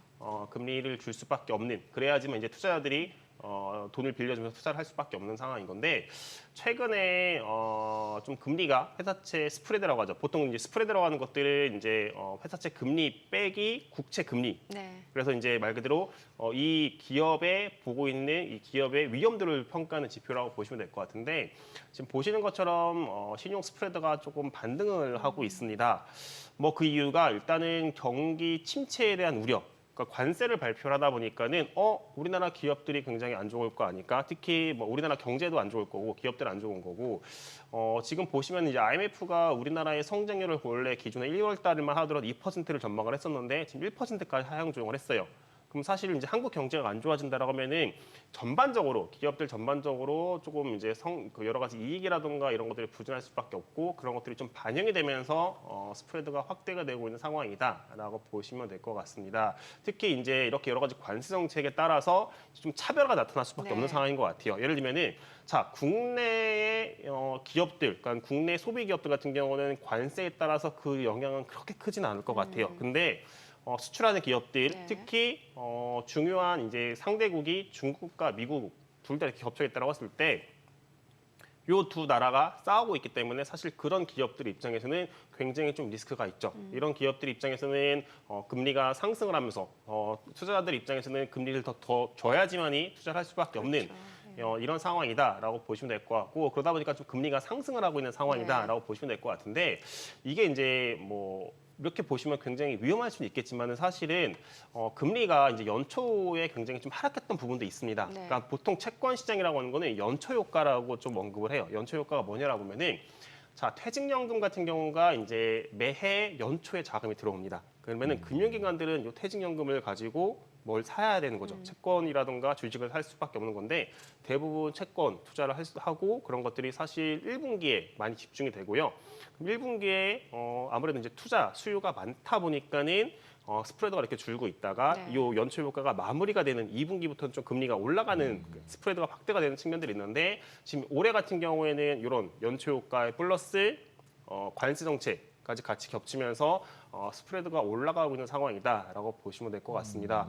물론 여러 가지 이제 2분기에 그 발행, 그러니까 이제 만기에 대한 부담도 존재하지만은 또 그거에 맞춰서 또 이제 차환이 그러니까 이제 만기에 도래하면은 그만큼 또 새로 빌리는 부분도 있기 때문에 이거에 대한 부담보다는 사실은 연초 효과 마무리된 점 그리고 상호 관세에 따라서 조금 이제 기업들이라든가 우리나라 경기에 조금 부정적 영향이 존재한 점 때문에 스프레드가 확대되고 있는 상황이다라고 보시면 될 것 같습니다. 미국도 하이힐드 스프레드가 굉장히 많이 올라갔다가 조금 이제 조정을 받은 상태인데 지금 우리나라 같은 경우는 그런 추이와 연동이 되나요? 아니면 별도로 우리나라 수급에 의해서만 움직이나요? 뭐 연동이 아예 없는 건 아닌데 연동이 그렇게 크진 않다라고 보시면 될 것 같고요. 미국 같은 경우는 이제 하이힐드라고 해서 이제 저희가 이제 하이힐드라고 하면 이제 2기 등급이라고 하죠. 그러니까 등급이 조금 낮은 등급 이제 회사들을 하이힐드 채권이라고 하는데 미국은 이렇게 하이힐드 스프레드가 굉장히 빠르게 확대가 됐습니다.